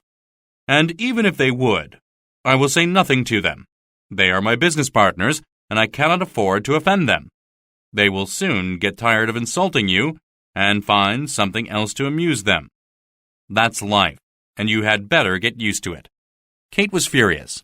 "I will not put up with it, and I will never get used to it. I will stay with Mrs. Witterley for the term of my contract, but I will not see these men again. I will leave when I am able and find some work that will enable me to support my mother. But I will never see them or you again." She stormed out of the room and almost ran into Noggs, who was standing near the door with tears in his eyes. He told her not to worry. "I will see you soon, and so will somebody else," he said. Ralph meanwhile thought about what happened. He admired his niece for her courage, and although he would not help her, He promised that the men who caused her suffering would pay for it. On the other side of the closed door, Newman Noggs was pretending to beat Ralph with his fists.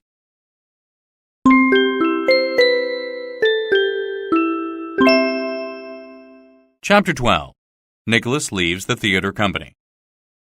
In Portsmouth, Nicholas was such a great success that Mr. Crummles extended the season by 2 weeks and held a benefit play for him, which earned Nicholas £20.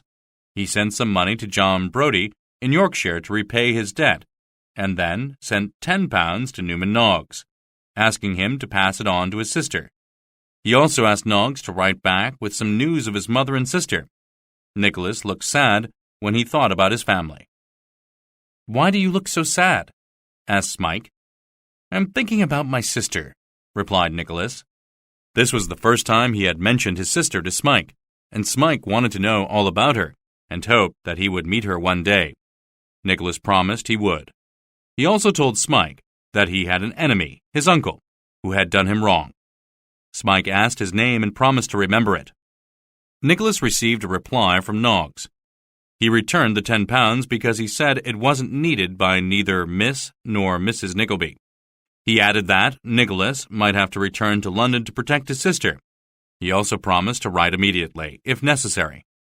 Naturally, this worried Nicholas, and he told Mr. Crummles and the company that he might soon have to leave.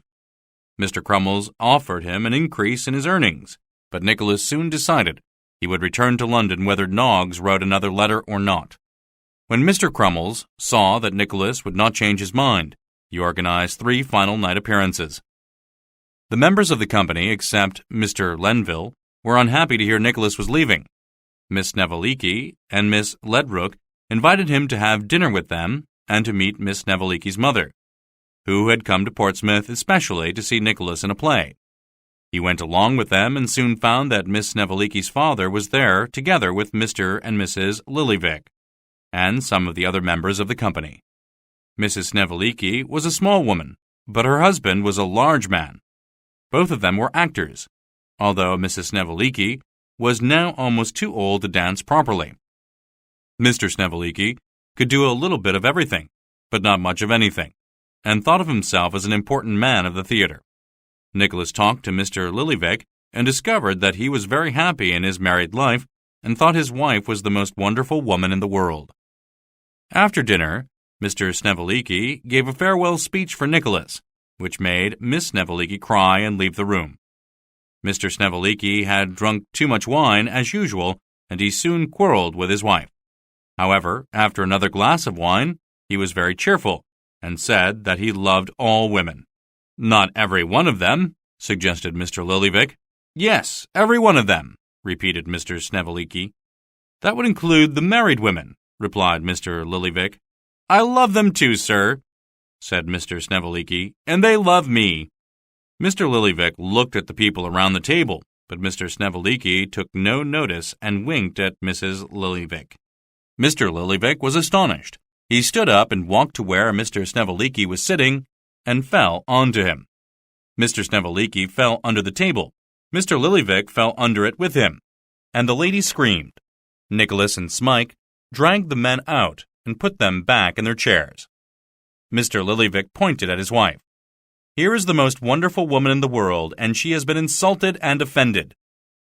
Mrs. Lillyvick told him she should be allowed to decide for herself whether she was insulted and offended, and made Mr. Lillyvick apologize to Mr. Snevellicci. Mr. Snevellicci then went around the table and kissed all the ladies present, beginning with Mrs. Lillyvick. That evening, a London theater manager was in the audience, and the whole company, except Nicholas, acted up for him. Mr. Crummles was convinced that he had come to see the phenomenon, his daughter, and was already deciding how much he would charge for her to act in London. However, the London manager fell asleep.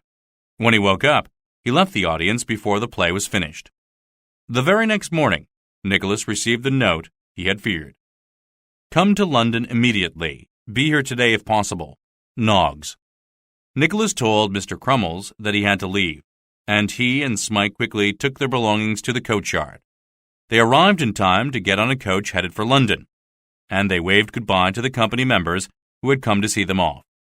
Ralph sat in his office thinking about Kate.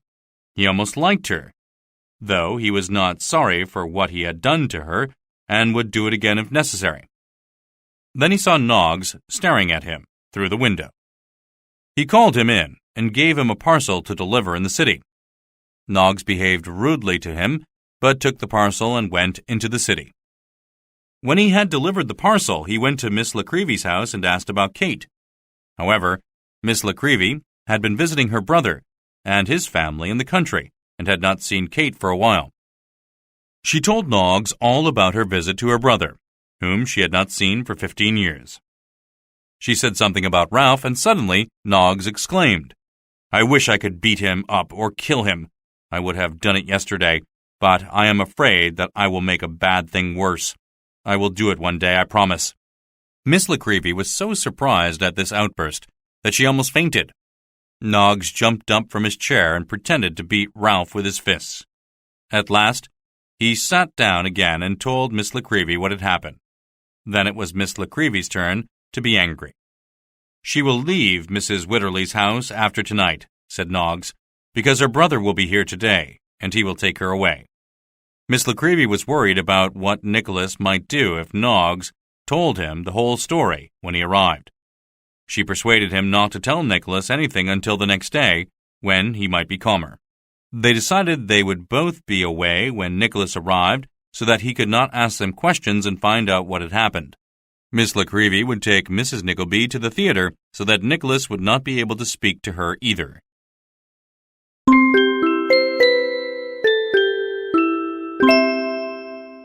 Chapter 13. Nicholas helps his sister and mother.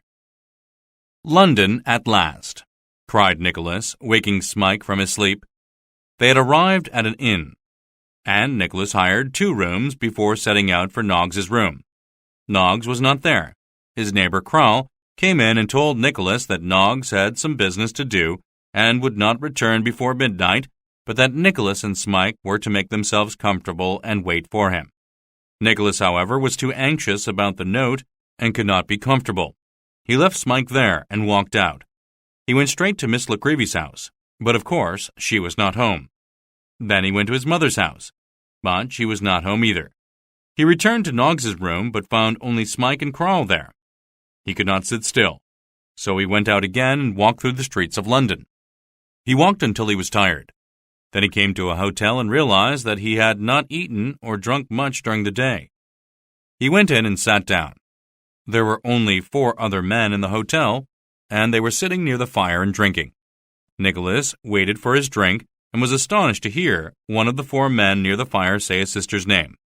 However, he could not hear anything else that they were saying, so he thought that he had imagined it. Little Kate Nickleby. This time there could be no mistake, especially as it was immediately repeated by 3 other voices, all toasting. Little Kate Nickleby. "That little Kate is as cunning as her uncle," said the first voice. "I think she might soon go home to her mother," said another voice. "That's not a problem," said the first voice. "That stupid woman believes everything I say." The other men laughed. Nicholas stood up and gave his card to one of the men. It was Sir Mulberry. Sir Mulberry and his friends were surprised to hear that this young man was Kate's brother, but they laughed at him and would not tell Nicholas their names. Sir Mulberry told the waiter to put the card in the fire.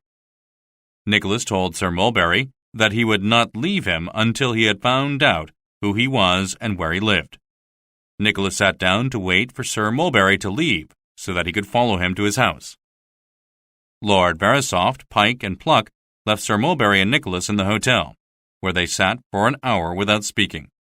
At last, Sir Mulberry stood up to go, and Nicholas followed him outside. Sir Mulberry got into a carriage, and Nicholas tried to get on it too, but Sir Mulberry hit him with his whip. Nicholas seized the whip and hit his face, making a deep cut. The horse was frightened and raced away, and the carriage crashed into a building a little farther down the street. Newman, Noggs, and Smike had been waiting a long time for Nicholas to return. They were very pleased to see him when he arrived. They washed his cuts and bruises, and then Noggs told him everything he knew about Kate and her mother. The next day, Nicholas went to Mrs. Witterly and took Kate to her mother's house. Nicholas was very happy to see his mother again, but Mrs. Nickleby did not understand why he wanted to take her and Kate away. "My uncle owns this house," said Nicholas, "and we will not stay in it for another moment." Mrs. Nickleby didn't want to believe what Nicholas told her about Sir Mulberry, but Kate soon convinced her that it was true. They packed up everything and took it all to Miss Nickeby's house, where they were soon comfortable in their old rooms. Nicholas wrote a letter to Ralph and gave it to Noggs to deliver the next day. Noggs was very pleased to deliver this message, and he looked at the envelope and the address all the way to the office. He put the letter on Ralph's desk and waited for him to come in. He watched Ralph open the letter and read it. This is what the letter said. "Now I know what you are doing. Your dead brother's wife and her daughter refuse to stay in your house for 1 day longer. We refuse to know you. You are an old man, and I hope that you will remember what you have done until the day you die." Ralph dropped the letter and then picked it up and read it again. Suddenly, the office door opened, and Mr. Madeline burst into the room. "What do you want?" asked Ralph. "I need some money," answered Mr. Madeline. Ralph told him that money was difficult to get, and Mr. Madeline said that he did not need much. Ralph offered to lend him £25 at a higher rate of interest. As they were discussing the terms, Madame Madeline arrived and began to shout at her husband. She told Ralph that she was going to give her husband an allowance, and that he could not have extra money. Mr. Madeline was so horrified that he threatened to kill himself, and Madame Madeline became so worried that she changed her mind. She said she loved him, and he said that he loved her. They both cried and left the office. Ralph watched them leave and thought how foolish they were and how their love would ruin them. As they were about to go out the door, Mr. Madeline told Ralph that Sir Mulberry had had an accident, and that it had been caused by Nicholas. Ralph was furious, but could do nothing because just then another visitor arrived. This visitor had only one eye. It was Mr. Squeers from Dotheboys Hall, who was in London to advertise for new boys again. He had brought his little son, Wackford, with him, to show how well the boys were looked after at Dotheboys Hall. Ralph was looking for an opportunity to get his revenge on Nicholas. He began to ask Mr. Squeers some questions about the boy Nicholas took with him when he ran away. Mr. Squeers did not know much about Smike. He was brought to Dotheboys Hall by a strange man about 14 or 15 years ago, and had been there ever since. Mr. Squeers had tried to find the man who had brought him, but without success. "Somebody has been asking questions about him in the village," he continued, "and I thought I might get some money for him if he got a job on a farm or something, but now Nicholas has stolen him." Ralph was trying to think of a way that he could hurt Nicholas, and perhaps Smike might be the way. "We'll talk about this again," he told Mr. Squeers. As Mr. Squeers and Wackford left, Noggs saw them. Mr. Squeers boasted that Wackford was as fat as 20 boys, and Noggs agreed. "Yes, he is," he said, "but pity the others." He began to write something on a piece of paper very quickly. Ralph sat in his office thinking about Kate and Nicholas. He was beginning to like Kate, but he hated Nicholas more and more.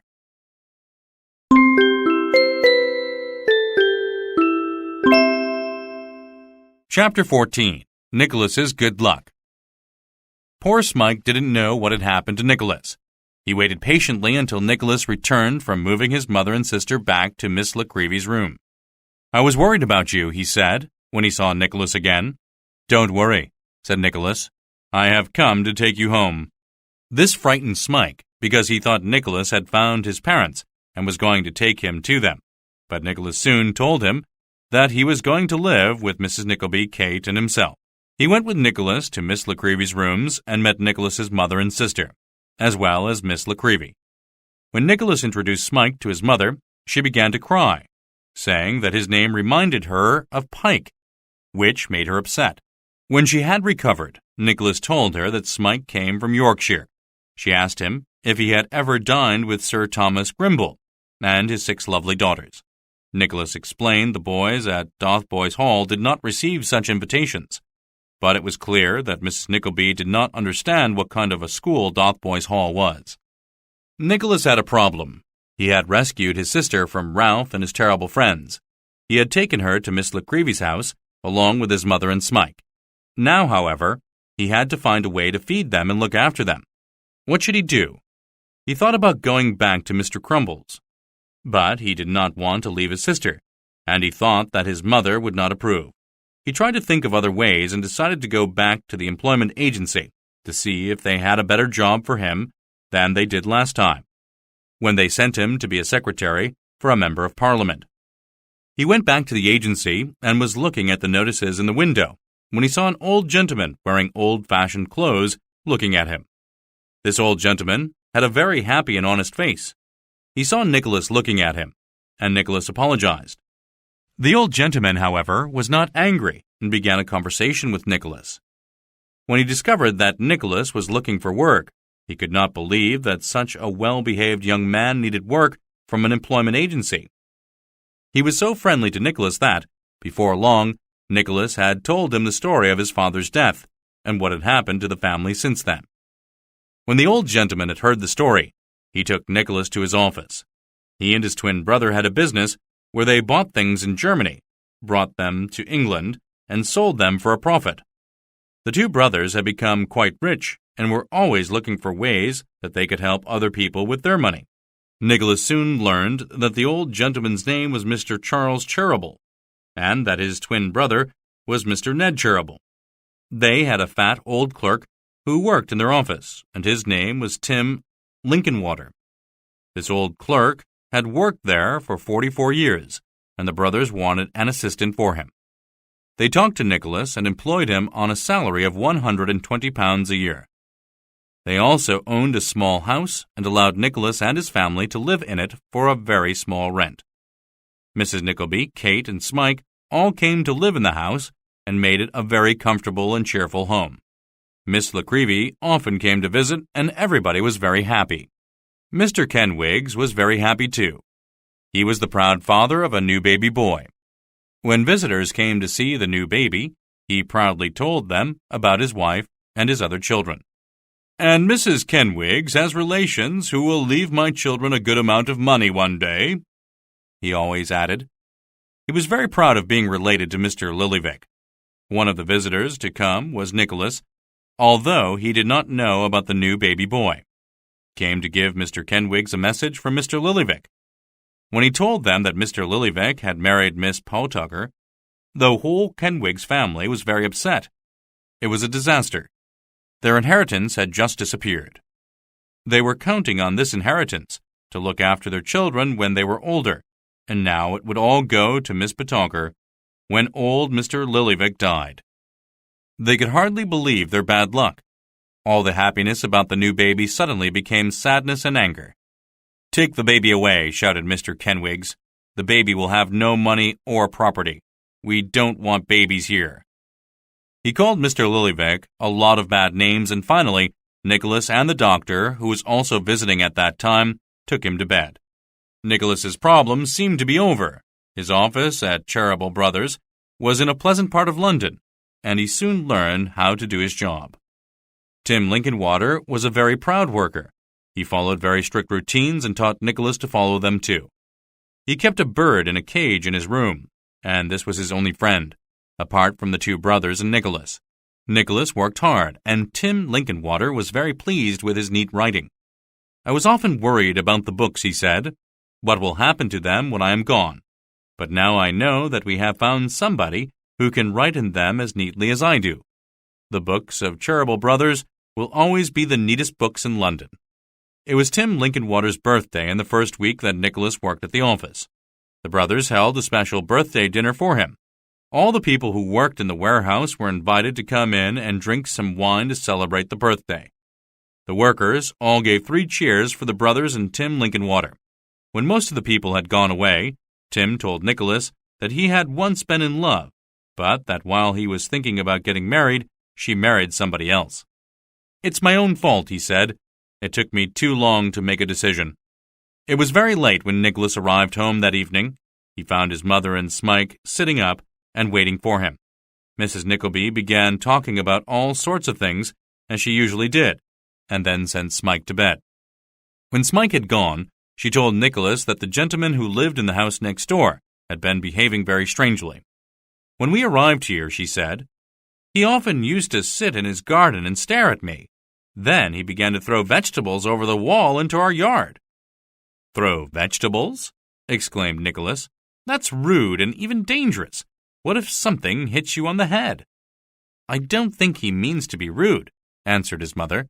I think he is interested in me. How can I stop him? He may want to marry me. Nicholas smiled. He thought this was very unlikely. It could be dangerous, continued Mrs. Nickleby. I read in the paper that a shoemaker in France killed a girl who wouldn't marry him. Then he killed some of her friends, and then he killed himself.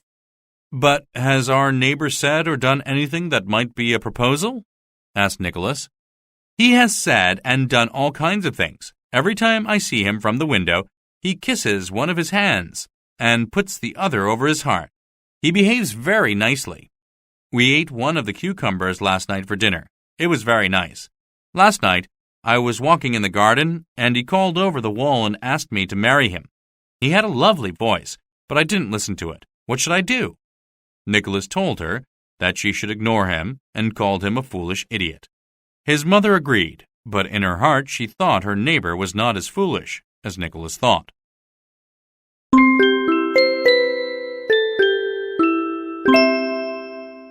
Chapter 15. Smike Gets into Trouble. Miss Nickleby was worried. She came to visit the Nicklebys often and always helped to get their new house comfortable and cheerful. She was pleased to see that Kate and Nicholas and even Mrs. Nickleby were happy, but she saw that Smike was not happy. One day she told Kate about it, but they could not understand why he was unhappy. Miss Nickleby needed to return to her own house, but did not want to travel alone. So she asked Smike to come with her.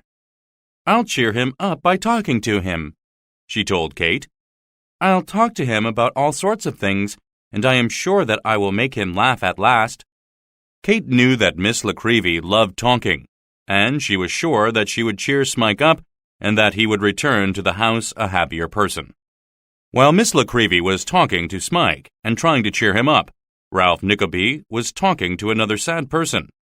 He was visiting Sir Mulberry Hawk, who was still not well after his fight with Nicholas and his accident in the coach.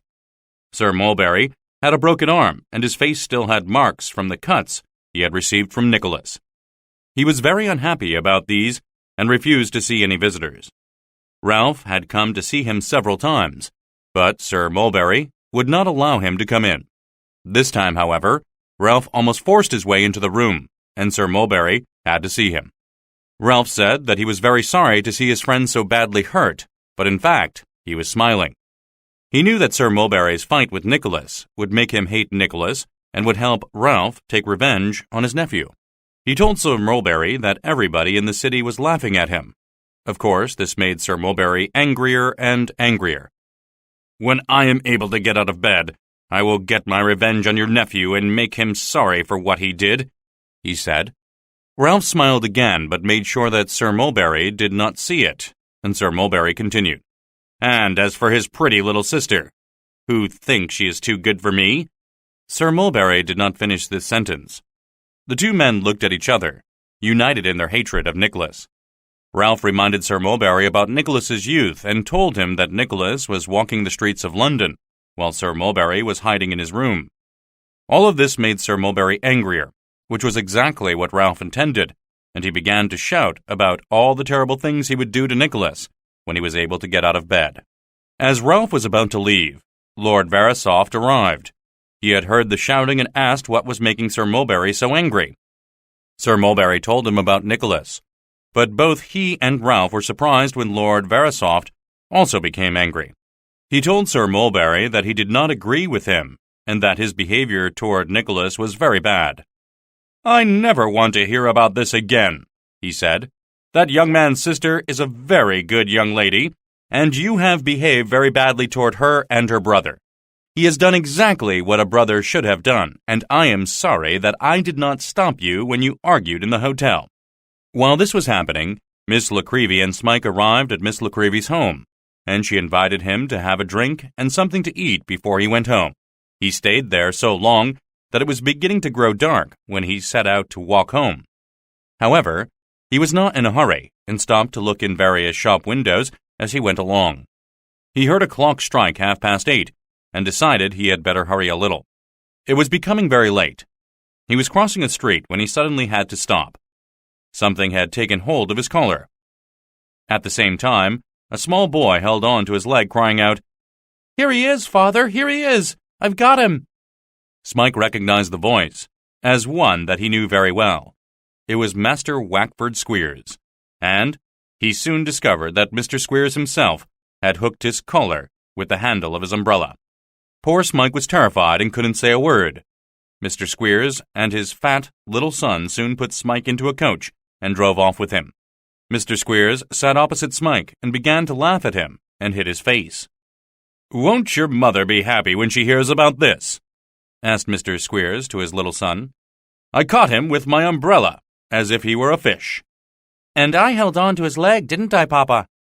"Yes, indeed you did, and you shall have a reward for it, my son." Father and son both smiled at the wonderful luck they had and thought themselves very clever for catching Smike. "How are you, Smike?" asked Mr. Squeers, hitting him again. "I must go home," answered Smike, looking out of the window. "Oh, yes, you will go home. Home to Dotheboys Hall and home to Mrs. Squeers," laughed Mr. Squeers. "Where are the clothes you were wearing when you ran away? If I told the police you had stolen them, they would hang you," he said. He laughed again and began to hit Smike with his umbrella. The coach drove through the streets of London with its passengers and came at last to the house of Mr. Snawley, whose two stepsons had gone to Dotheboys Hall at the same time as Nicholas. Here Mr. Squeers pushed Smike out and hurried him into the house. Mr. Squeers and Wackford were staying with the Snawleys, because it was cheaper than the Saracen's Head Hotel, where Mr. Squeers usually stayed. Mr. Snawley was very surprised to see Smike, and Mr. Squeers soon told him how he had caught the runaway boy and how Wackford had helped him. They asked Smike where he had been all this time, but Smike would not say a word. They hit him again and again, but he remained silent. At last, Mr. Squeers locked him into a back room, where poor Smike got into the bed and lay there without hope. He knew that Mr. Squeers would take him back to Dotheboys Hall, and that he would have to live the same life that he lived before he had been rescued by Nicholas.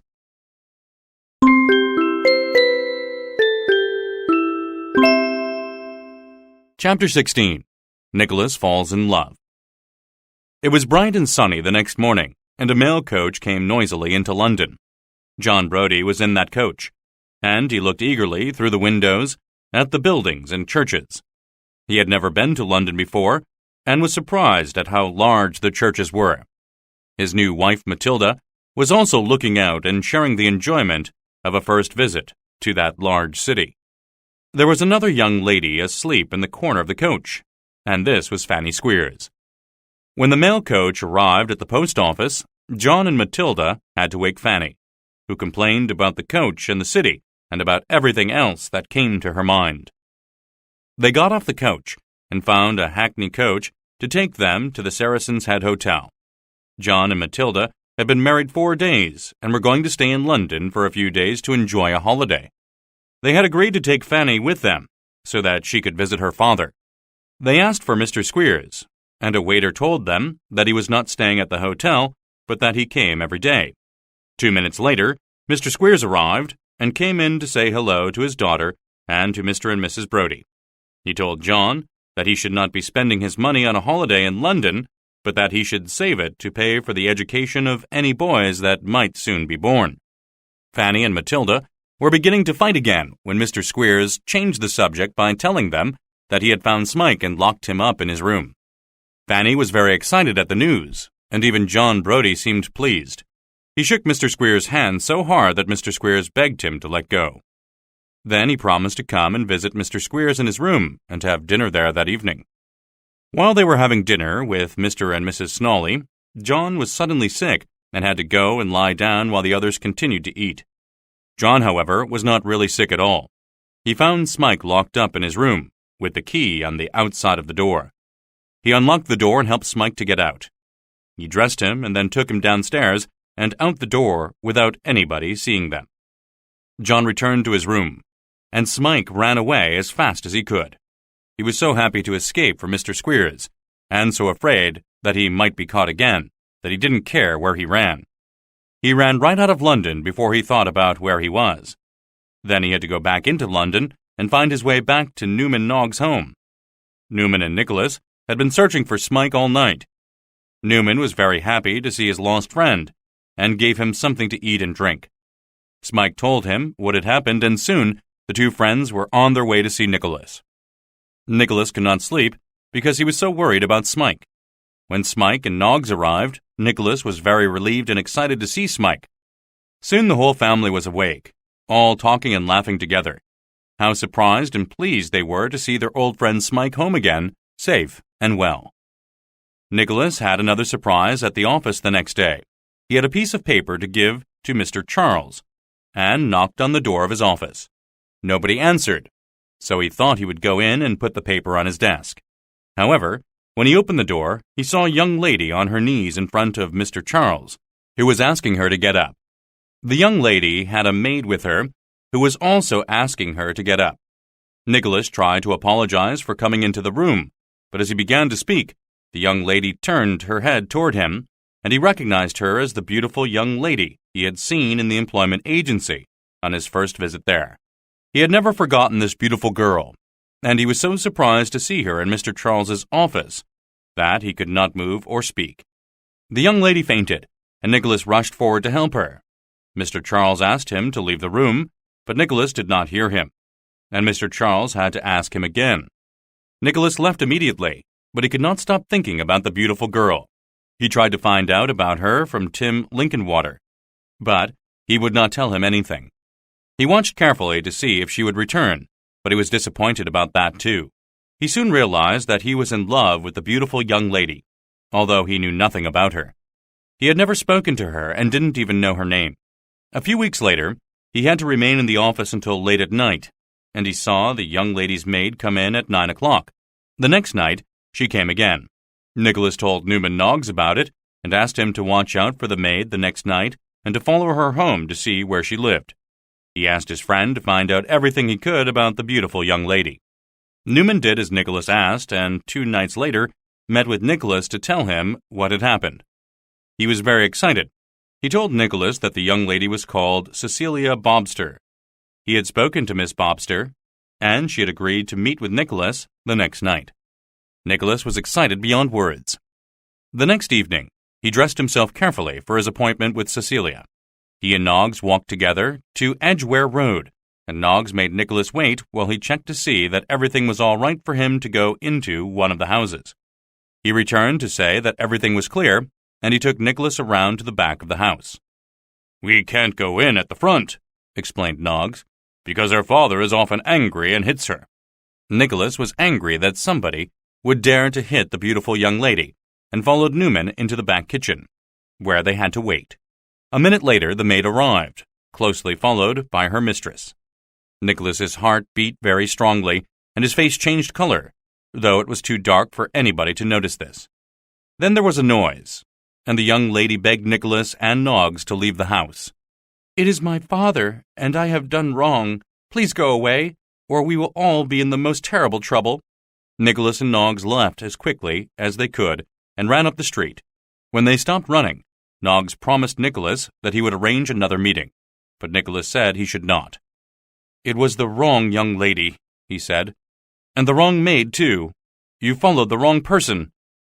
It seemed to Nicholas that he would never have an opportunity to meet his beautiful young lady.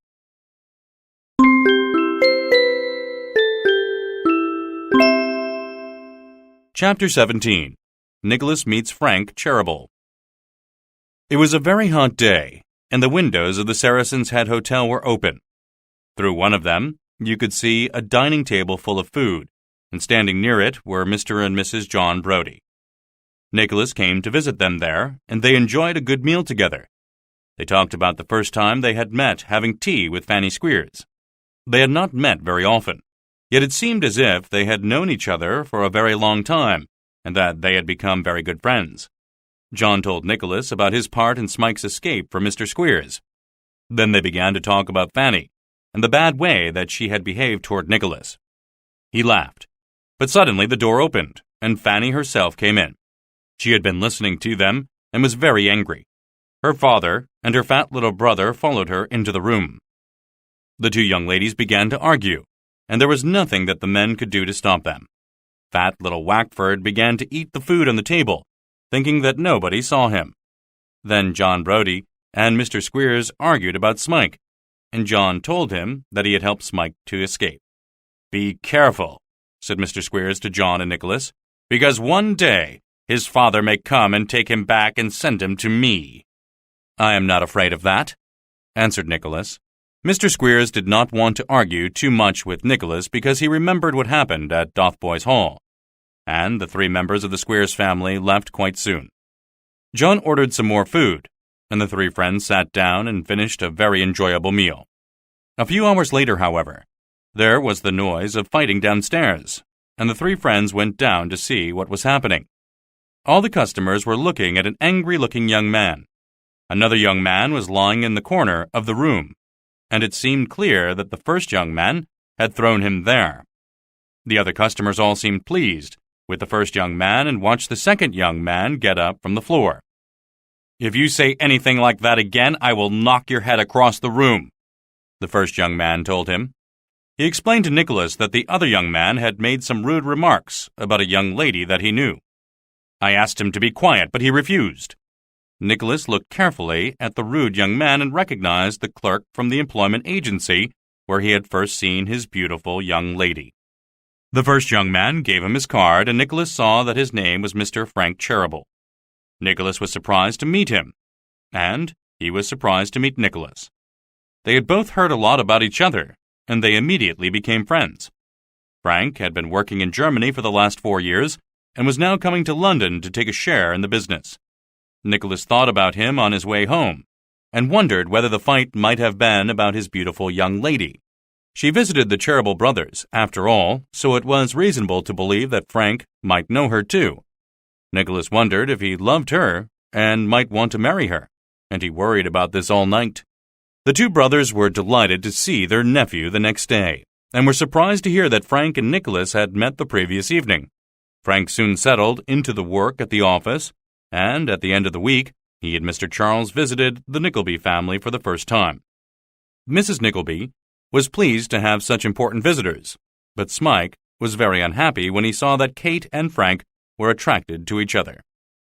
Ralph sent Newman Noggs to give a message to Lord Verisopht and Sir Mulberry Hawk, but Noggs returned with the message undelivered. "They have gone to France to recover," he told Ralph, who was very annoyed at this news. He needed money, and he went out visiting people all day long. Some of these people were rich people, and others were poor, but they all owed him money, which he collected as he went along.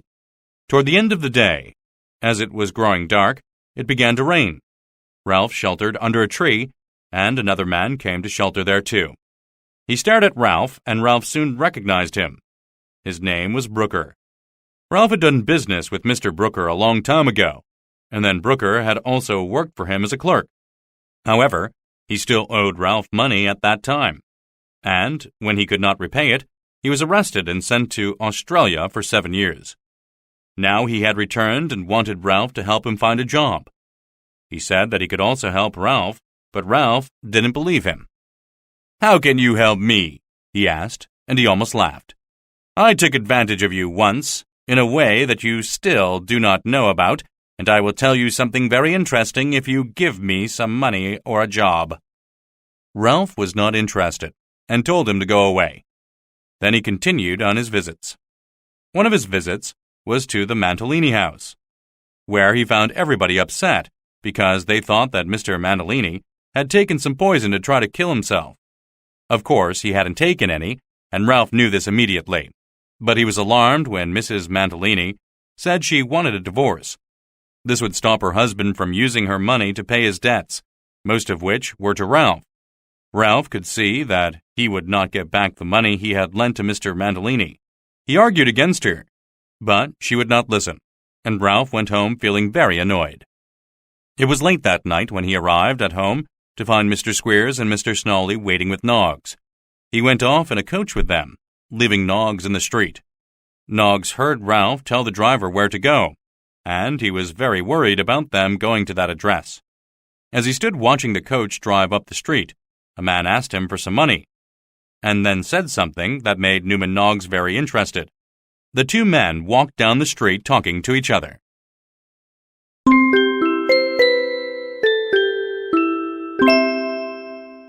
Chapter 18. Nicholas meets his beautiful young lady. Nicholas invited John and Matilda Brodie to have dinner at his house with Mrs. Nickleby, Kate, and Smike. They were sitting together and talking after dinner, and it was already growing late, when there was a loud knocking on the door. They opened the door to see who it was, and Ralph came rushing into the room. "You must listen to me," he shouted. Nicholas was going to attack him and throw him out immediately, but John stopped him. He had seen Mr. Squeers coming in behind Ralph and another man coming in behind Mr. Squeers. This was Mr. Snawley, and Ralph told them that Snawley was Smike's father. Mr. Squeers said that Smike was to come back to Dotheboys Hall, because that is what his father wanted. "Didn't I tell you that one day his father may return and send him back to Dotheboys Hall? Well, it has happened sooner than I thought, but you cannot stop a father from telling his son what to do. If you are this boy's father," Nicholas said to Snawley, "just look at him. Will you send him back to the place that made him so thin and sick and miserable?" "That is not your business," said Ralph. "You must give the boy to his father." Snawley explained that he had a son by his first marriage, but that after the divorce, his first wife had told him that the boy had died. This woman had died a year ago, but had written to Snawley and told him that his son was not dead, but at Dotheboys Hall in Yorkshire. "You cannot imagine how happy I am," he exclaimed, looking lovingly at Smike. The three men had brought marriage and birth certificates and the letter from the first Mrs. Snawley. "Can this be right, Nicholas?" asked Kate. "I'm afraid it is," answered Nicholas, looking at the documents. Smike was very afraid. No, I don't want to go away." Mr. Squeers tried to take hold of him, but Nicholas took hold of Mr. Squeers and took him out of the house. "I want my son," said Mr. Snawley. "Your son will decide for himself," said Nicholas, "and he wants to stay here. You heard him." Mr. Snawley complained that Smike was an unnatural son, who would not let his father love him, but Smike could only repeat that he didn't want to leave Nicholas, and would not go anywhere with Mr. Snawley or Mr. Squeers. The three visitors looked at Nicholas and at John Brodie, and realized that they could not take Smike with them. "I suppose you thought he was the son of an important person," Ralph said to Nicholas, "but now you can see that he is the son of a nobody. However, he belongs with his father and at Dotheboys Hall, and we will use the law to get him there. Fighting the law is an expensive business, and I am sure that we will win in the end." There was nothing more to do or say, and the three visitors left. Nicholas did not want to let Smike go back to Dotheboys Hall, but he was worried about stopping a father from having his son. He decided to talk to Mr. Charles Cheeryble about it and discovered that Ralph had also been to see the Cheeryble brothers. He wanted to tell them what a bad person Nicholas was, but they would not listen to him and sent him away. Nicholas was grateful that they supported him. "I need to talk to you about something else," said Mr. Charles. "It is very important and must remain a secret," he continued. "You can trust me to do the best I can," answered Nicholas. Mr. Charles reminded Nicholas of the young lady he had accidentally seen in his office one day. Nicholas did not need to be reminded, as he remembered it very well. Mr. Charles was talking about the beautiful young lady that he loved. "When I was young," said Mr. Charles, "I was in love with a beautiful girl, but she married somebody else. They did not have a happy life, and she is dead now.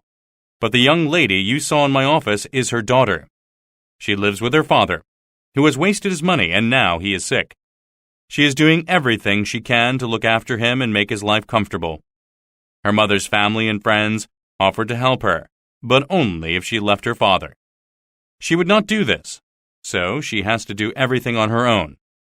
She has never complained about this, but sews and draws for people to earn some money, and she has never left her father. One day it became too difficult and she came here to find help, and that is the day that you saw her in the office." "Is her father kind to her?" asked Nicholas. "He is not a kind man," replied Mr. Charles, "but his wife loved him until the day she died. When she lay on her deathbed, she asked her daughter to look after him.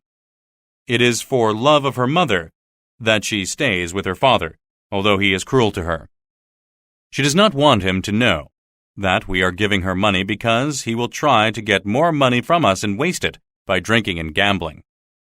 The brothers had made a plan to help the young lady, and Mr. Charles explained it to Nicholas. They knew the young lady made drawings, and they would buy these drawings for a high price and ask for more of them. They wanted Nicholas to go to her house and buy the drawings. Nicholas was about to tell Mr. Charles that he loved this girl and that perhaps they should send somebody else. However, it seemed a strange thing to say when he had never spoken to her and didn't even know her name yet. Besides, she might not ever fall in love with him, he thought. So why should he make objections to the wonderful plan that the Cheeryble brothers had made?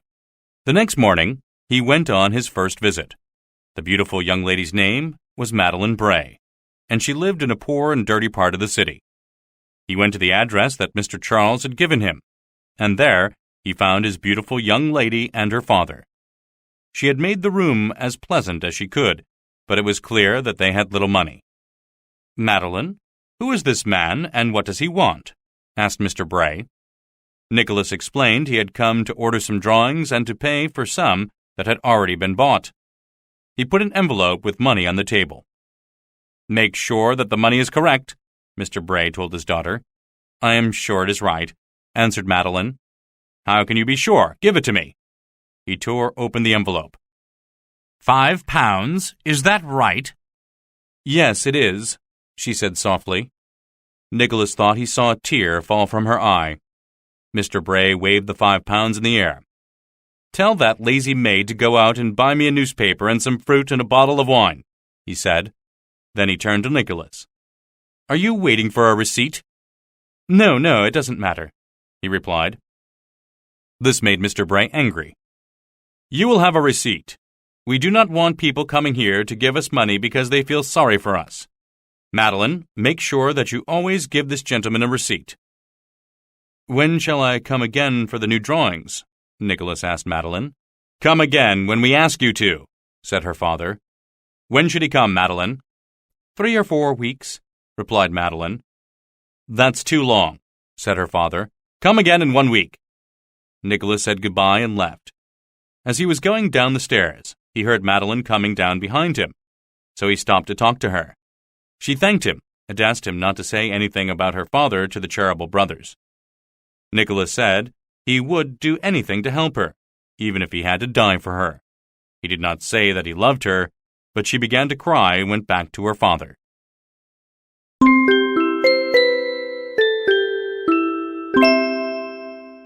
Chapter 19. Noggs discovers a plot. Newman Noggs was hungry. Ralph had gone out and told him to stay in the office until he returned, but he was very late, and Noggs decided to go out. He went toward the front door, but then he heard the key turn in the door and Ralph talking to somebody.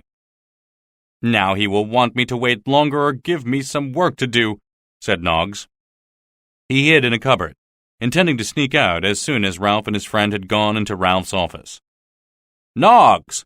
cried Ralph when he entered the building. Noggs stayed hidden in the cupboard and did not answer. "He's gone," he heard Ralph say, "although I told him to stay here. We'll sit in his room, Gride, because it's too hot in my room." Newman Noggs was trapped in the cupboard, and he was still hungry. He would have to stay there now until Ralph and his friend Gride had finished their business. Gride was a very unattractive old money-lender, who was about 75 years old, with a very ugly face and a thin body. As Newman listened from the cupboard, Gride explained his business with Ralph. He asked Ralph to help him with a plot. He wanted to marry a beautiful young lady called Madeline Bray. He wasn't going to marry her because he loved her, although he did think that she was very beautiful. Nor was he going to marry her because she loved him. She only knew him as an old friend of her father and didn't show the slightest interest in him. He wanted to marry her because he knew a secret about her that she did not know herself. He knew that she was going to inherit a lot of money. If he married her, the money would be his. "I have the will at home in my box," said Gride. "She doesn't know about it, and neither does her father. If she did, she would get the money herself, and her father would spend it all drinking. He owes me money, and he owes you money too, and we could get our money back if my plan succeeds. I'll tell him that if he lets me marry his daughter, I will pay all his debts and give him enough money to live as a gentleman again. I'm sure he will agree, and I'm sure she will do as he asks because she is a very loving daughter. However, I need somebody to help me convince him, and I'm sure that you can do it. Don't forget, you'll also get your money back." Ralph was not satisfied with this. "You will give me an extra £500, he said, "and sign a bond that you will give me all the money before 12 o'clock on the day that you are married." Gride did not like these terms, but he had to agree, and he signed the bond. They went immediately to visit Mr. Bray and his beautiful daughter. Newman Noggs came out of the cupboard. He had heard everything. He didn't know who the girl was, but he felt sorry for her because Ralph and Gride were going to ruin her life so that they could get money. He was so upset that he didn't even feel hungry anymore. Ralph and Gride arrived at Mr. Bray's home and realized that Mr. Bray had been alone since Madeline left. Mr. Bray was very surprised to hear that ugly old Mr. Gride wanted to marry his beautiful young daughter, but he was very interested in being free from his debt and having enough money to live like a gentleman again. They talked about it for a while, and in the end Mr. Bray agreed to ask his daughter to think about it. Ralph and Gride were pleased with this because they knew that Madeline would do whatever she thought was best for her father. Mr. Bray asked them to return in 1 week. He thought that would be enough time to convince his daughter to marry the old moneylender. While Mr. Bray talked to his daughter about marrying Gride, the man who really loved her had decided that he could never tell her about his love and could never marry her. Nicholas was as disappointed after his visit to Madeline Bray as Ralph and Gride were excited. He loved her, but he refused to take advantage of her poverty or his position of trust. Poor Nicholas was not happy and found it difficult to do his work properly. All he could think about was Madeline Bray and her beauty. One evening he was walking sadly home when he saw a large advertisement in a shop window telling the public of London that Mr. Vincent Crummles, the actor, was going to appear in his last play. Nicholas could hardly believe it and went to the theater to see his old friends. They were very glad to see him, of course, and Mr. Crummles told him the news. First, Mrs. Crummles was expecting another baby. Second, they were all going to America and intended to live and work there. Nicholas had a wonderful dinner with them all, meeting some new actors and enjoying the stories that theater people tell. However, even such a happy event as this dinner and his meeting with old friends could not make him forget the beautiful Madeline. While Nicholas continued to see Madeline and give her money for the drawings that she made, his sister and mother lived happily at the cottage. Their only concern was that Smike was becoming ill. His eyes were often too bright, his cheeks too red, and his breathing too difficult. Nicholas took him to a doctor, but there was nothing that could be done. "Don't worry," said the doctor. "It is not serious yet, and he may recover." The Cheeryble brothers came to visit the cottage at least once a week and always brought some little present for Mrs. Nickleby. Frank came to visit at least 3 evenings a week. It was clear to everybody, except Mrs. Nickleby, that he enjoyed Kate's company. They often sat and talked together. When this happened, Smike would go to his room and sit there alone. Tim Linkinwater also came to visit occasionally, and so did Miss Nickleby. Apart from poor Smike and Nicholas's love problem, it was a very happy home.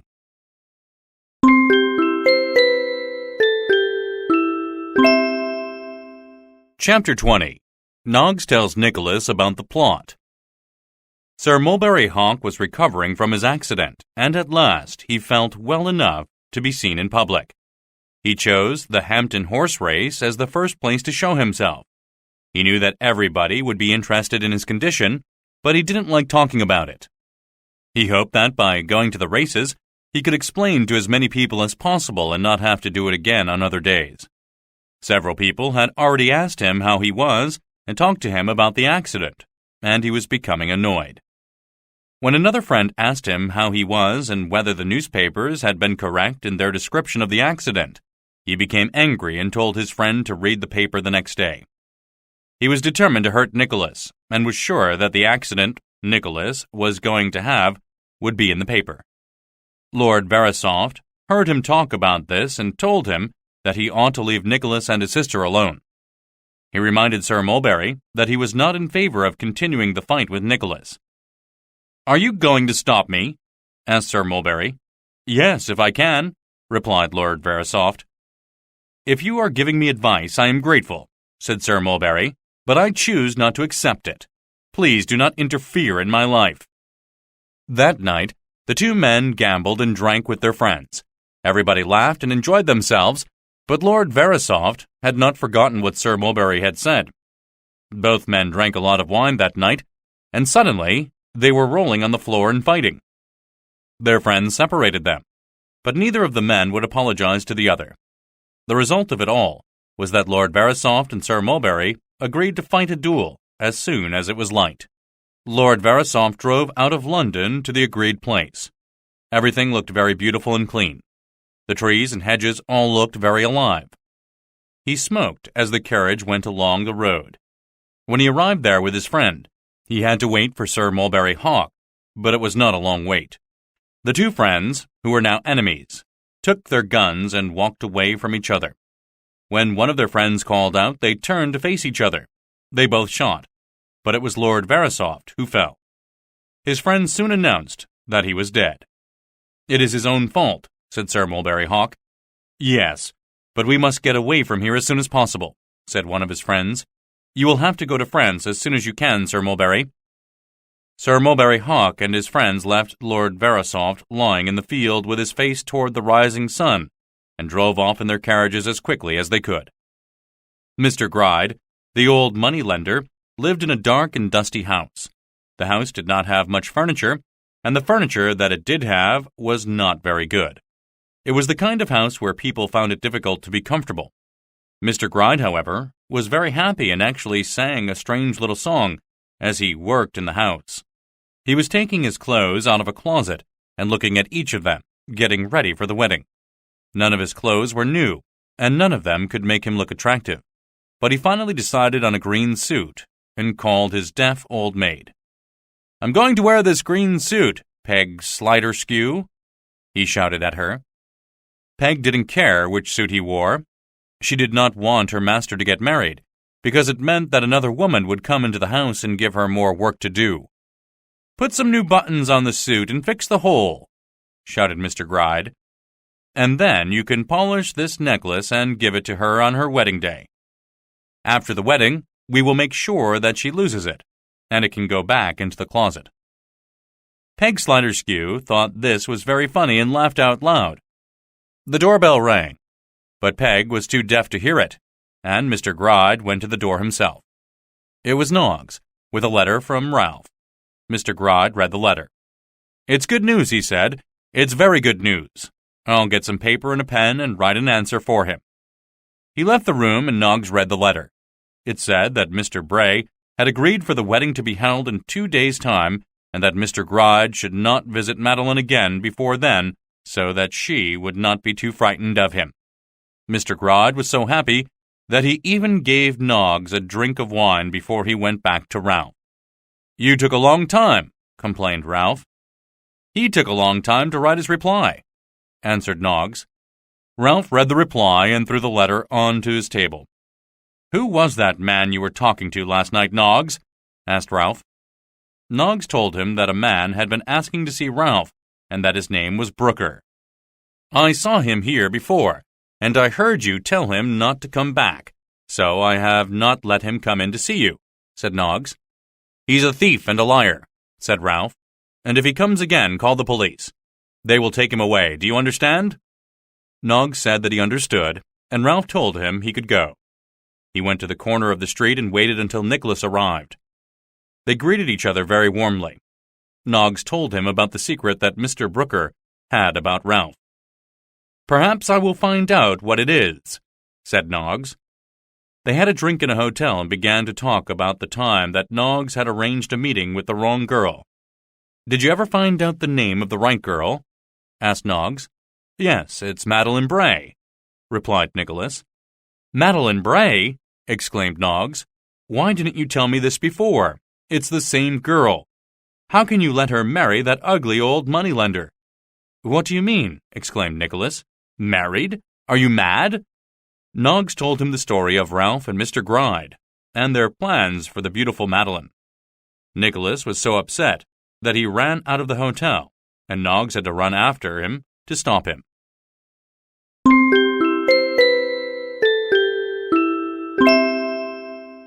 Chapter 21. Nicholas tries to stop the marriage. Nicholas wanted to go to see Mr. Bray immediately and convince him to change his mind about the marriage of his daughter to the ugly old money-lender. But Noggs argued that Mr. Bray would not listen to him. Nicholas had to agree. Then he wanted to go to his uncle's house, but it was easy to see that Ralph would not listen to Nicholas at all. It would only make him happy to see Nicholas suffer. Nicholas didn't know what to do. The Cheeryble brothers were both in Germany on business and would not be back before the wedding was due to happen, so he could not ask them for advice. He decided that he would try to talk to Madeline and make her see that her father was selling her to an ugly old man for his own benefit. She did not have to agree. Newman Noggs made his way home. When he arrived, Mrs. Kenwig saw him and asked him to help her. Morlena, her daughter, needed to go to the hairdresser and somebody should go with her. "Will you go with her, Mr. Noggs?" Of course Noggs agreed to go, and he and Morlena walked up the street. They went into the hairdresser's shop and saw a man having a haircut. It was Mr. Lillyvick. The Kenwigs family had not been a happy family since Mr. Lillyvick had married Miss Patoker. Now, however, it was Mr. Lillyvick who was looking sad. Morlena went to him and kissed her uncle, and Mr. Lillyvick agreed to come home with her and Noggs. When he saw the Kenwigs family, he told them sadly that Mrs. Lillyvick had run away with a younger man. Everybody was very upset. Mrs. Kenwigs cried, and Mr. Kenwig shouted, and the children all cried and shouted too. The baby lay in its bed, and Mr. Lillyvick looked at him and said what a beautiful baby he was. The result of this visit was that Mr. Lillyvick told the Kenwigs family that he would give most of his money to the Kenwigs children so that his runaway wife would not inherit it when he died. Of course, this made the Kenwigs family very happy. Nicholas, on the other hand, did not sleep that night and got out of bed very early the next morning. He wandered around on the streets because it was much too early to go and see Madeline, and he didn't know what else to do. He had some breakfast and did some work in the office, and then he went to the home of Mr. Bray and his beautiful daughter. He saw immediately that Madeline was very unhappy. There were no flowers in the vases, and even the little bird was silent in its cage. Mr. Bray was annoyed when he saw Nicholas. "What do you want? We are very busy with important business, so don't waste our time," he said. "I wish to speak to your daughter," said Nicholas. Mr. Bray was very angry. He began to shake and fell back into his chair. Nicholas left the room and Madeline followed him out. He begged her to think about her plan to marry, but she would not listen. "I have a duty to look after my father," she explained sadly. "This is the best way to look after him, and I will do it." "You must not do it," said Nicholas. "Your father is selling you to very bad men. Please listen to me. You will never be happy if you marry the old moneylender. You will be happier if you are poor and unmarried. Please wait for at least 1 week before you marry." Nicholas wanted her to wait because he was certain that the Cheeryble brothers would find some way of saving her when they returned from Germany. Madeline began to cry, but she said that although she did not love the old moneylender, she was happy because she was helping her father. "He looks so much happier because he will live like a gentleman," she said through her tears. Nicholas begged her again to wait for a week, but she would not listen. She said she could hear her father calling and pushed Nicholas away. Still crying, she told him it would be better if they did not see each other again. "Please thank the Cheerybles for their help, and tell them that I am happy and well. Goodbye." She was gone, and Nicholas staggered from the house. He felt as if he had had a bad dream. That night was the last night before Mr. Gride's wedding. He was feeling very cheerful as he thought about being married to the beautiful Miss Bray, and about the money that would be his. Peg Sliderskew came in to show him the small chicken she had bought for the wedding dinner. "Beautiful," said Mr. Gride. "That will be enough because there will only be the bride and groom at the dinner, and it will not cost much." He heard the doorbell ring and told Peg to go and see who it was. Peg did not hear him properly, but eventually he made her understand and she went. Gride was tired of her strange behavior and decided that he would tell her to leave as soon as he was married. His visitor was Nicholas. He came to tell Gride that he knew about the plan to marry Madeline, and told him that if he waited for a week, Madeline's friends would give him whatever price he asked to stop the wedding. Gride did not know who Nicholas was. He sat and looked at him for a moment. Then he stood up and walked to the window. He opened the window and put his head out. "Help! Help!" he shouted. "What are you doing?" asked Nicholas. "If you do not leave my house immediately, I will continue to shout until somebody comes to help me," replied Gride. "Do you think I am a fool? I can see that you want to marry her yourself, and I agree that she is a beautiful girl. Do you think that she will cry when she is married to me? I hope so, because I think she looks prettier when she cries, doesn't she?" "You!" "I know I am old and ugly, but we will laugh about you when we are married." Nicholas was so angry that he could not speak. He looked at Gride and walked out of the room and out of the house. "I wonder who that was," said the ugly old money-lender. "Tomorrow I will be married to a beautiful girl. Now it will be even more enjoyable for me because I know that there is a young man who loves her, and will perhaps kill himself because he cannot marry her. Ha ha!"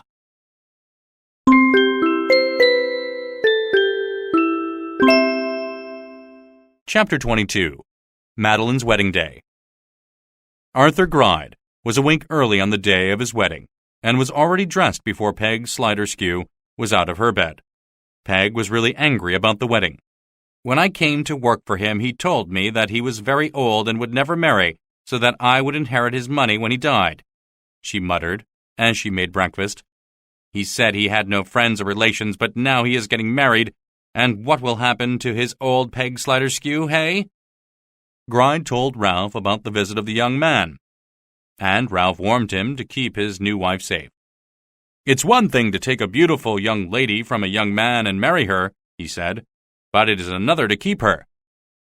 Gride laughed at this, but he stopped laughing when Ralph asked him for the money he had promised.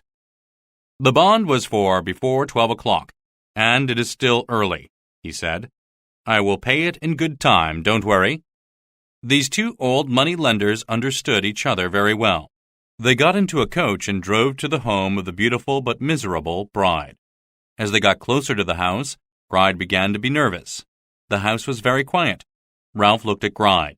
Then Ralph looked at the house and said, "A person would think there was going to be a funeral instead of a wedding." Gride tried to laugh at this, but it only made him more nervous. They were much too early and sat in a room to wait for the bride and her father. Her father came first, asking them to be quiet. "She was very ill last night," he said. "I thought she was going to die of a broken heart. She is dressed now, although crying all the time." "Is she ready?" asked Ralph. Yes, she is ready, and she will come down from her room soon," replied Bray. He led Ralph into a corner of the room and talked to him. "Look at that old man," he said, pointing to Gride. "This seems a cruel thing to do." Ralph reminded him that Gride would not live long, and that his daughter would then be a wealthy widow, and would thank him for arranging her marriage. "If he was a young man," he said, "it would be cruel because she would have to live with him for many years. It is less cruel because he is old. She is marrying the person you chose this time, but when he is dead, she can choose her own husband." When Bray still seemed uncertain, Ralph told him that many men would be very grateful for the opportunity to marry their daughters to rich old men like Gride. That's true," said Bray as he left the room and went back upstairs. He looked so sick that Ralph told Gride he would not have to look after him for very long. "If he is not dead in a few months' time, my head is an orange," he said. Gride thought this was very funny and laughed. Ralph looked at him, and he stopped. Then he heard the sound of a woman's dress outside the door and the footsteps of a man. "Here they are," said Ralph. "Try to look happy." Bride moved a bit closer to the door, but when it opened, it was not his bride and her father that entered, it was Nicholas and Kate. Ralph was so surprised that he almost fell over. He opened his mouth, but no sound came out of it, and his face was white. "That's the man who visited me last night," Gride said. "I should have guessed it," thought Ralph. "He is always getting in the way and ruining my plans." When he was able to speak, Ralph told Nicholas to leave immediately, but of course Nicholas refused. Then Ralph told Kate that she was a weak, silly girl, and that she should leave. "We can use force to remove your brother, but we do not want to use force against a girl." However, Kate refused to leave, and told Ralph that she intended to speak to Madeline and warn her not to marry the old moneylender. "We are going to offer her a home with us," said Nicholas. "We have no business with you, and therefore, we'll say nothing more to you." Ralph told Gride to go upstairs and get Bray to come down, but Nicholas told him to stay where he was. They argued about this for a few moments, and then Ralph suddenly took hold of Kate and tried to push her out the door. Nicholas was furious and took hold of Ralph's collar. At this moment, they heard a heavy body fall on the floor upstairs, and then a terrible scream. They all stopped and looked at each other. There were more screams, and Nicholas let go of Ralph to rush up the stairs. There were a number of people in the room upstairs, waiting for the wedding. But now they were all looking at Mr. Bray, who was lying dead on the floor, and at Madeline, who was holding him and crying. When Madeline saw Nicholas, she fainted. Nicholas picked her up and carried her out of the room. Ralph tried to stop him from taking Madeline out of the house, but Nicholas would not listen to him. Gride stood in the way, but Nicholas pushed him aside and carried his beautiful young lady out of the house and into a carriage. Kate followed them into the carriage, and they drove to the cottage. Mrs. Nickleby did not understand why Madeline had come to stay with them, but she trusted her son and daughter. Madeline was soon in bed, in her own room at the cottage. However, she was very ill. The stress of looking after her father, the idea of her marriage to the old moneylender, and the shock of her father's sudden death were too much for her. She spent many weeks in bed recovering. The Terrible brothers were very pleased with what Nicholas had done and often sent Frank to the cottage to ask how Madeline was. It soon became clear, however, especially to Mrs. Nickleby, that Frank was more interested in Kate than in Madeline. She suggested to Nicholas that he should encourage Frank to ask Kate to marry him. Nicholas, however, was not pleased at all. "Mother, we are very poor. It would be improper for Kate to marry Frank because it would look as if we were trying to become rich through marriage. One day he will inherit a large fortune. His family definitely would not like him to marry a poor girl like Kate. Since they would be strongly against the marriage, we must not encourage him."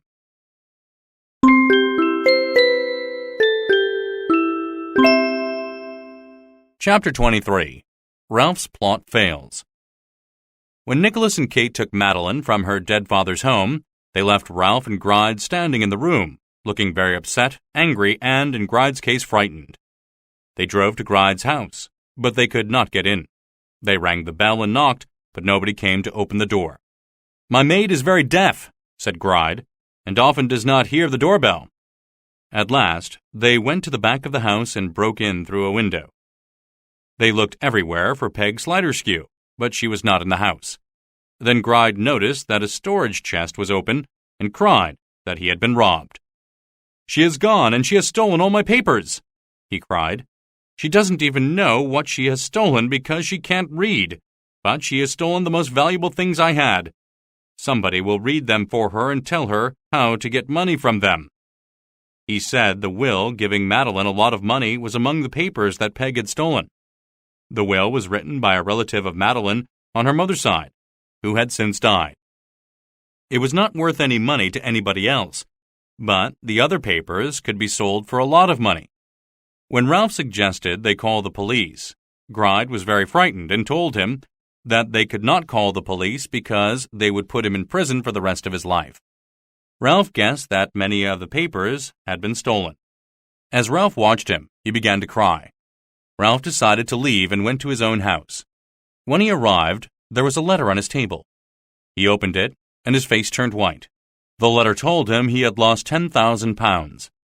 It had taken him many years of cheating other people to save that money, and now it was gone.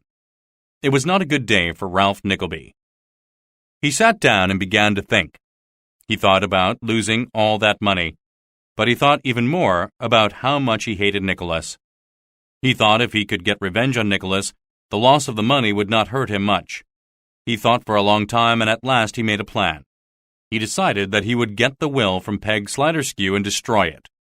Then, if Nicholas married Madeline, they would not have the money. He sent Noggs to the Saracen's Head Hotel to see if Mr. Squeers was there.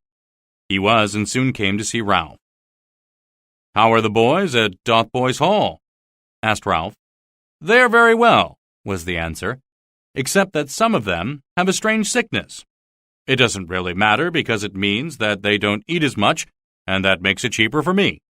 Ralph sent Noggs out to have his dinner, although it was not the right time for that. As soon as Noggs had gone out, Ralph locked the door so that he could not come back in.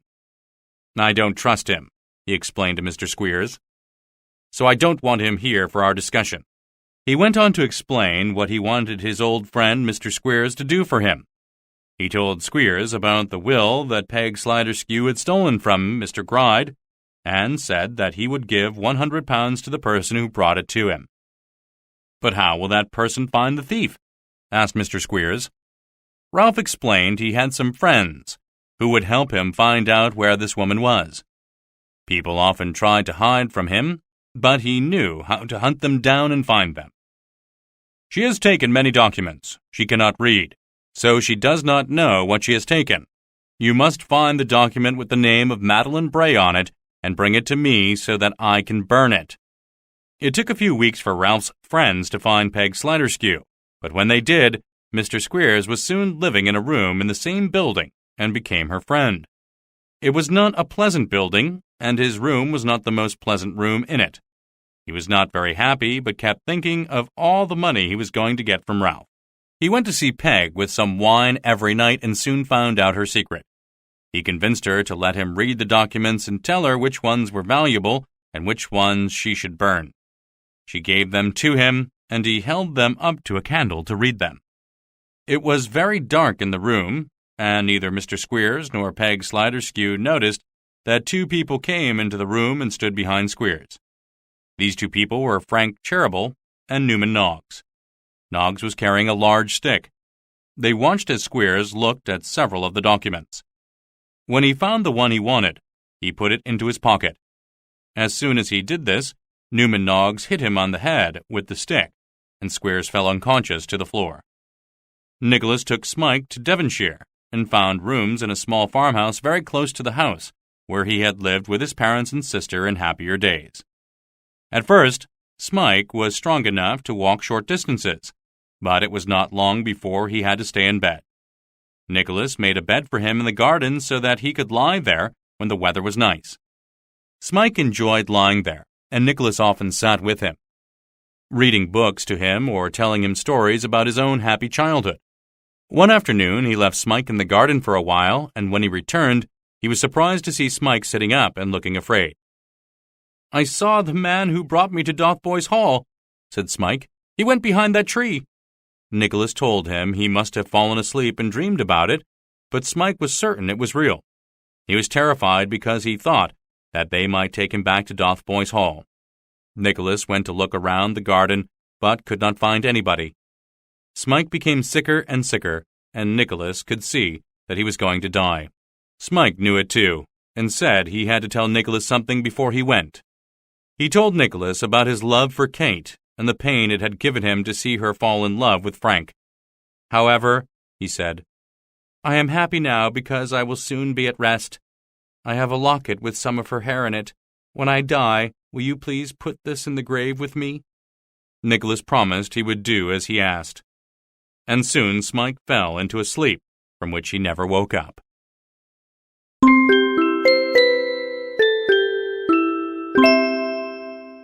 Chapter 24. Ralph discovers an awful secret.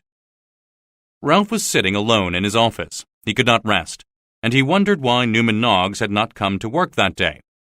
It was already lunchtime, and he had not arrived. Ralph sent his housekeeper to Noggs's room. But she returned to say that Noggs had not been home that previous night, and nobody knew where he was. "But there is a gentleman at the door who says that he wants to see you," she said. Ralph did not want to see anybody, but the housekeeper said it might be about Noggs, so Ralph agreed to see him.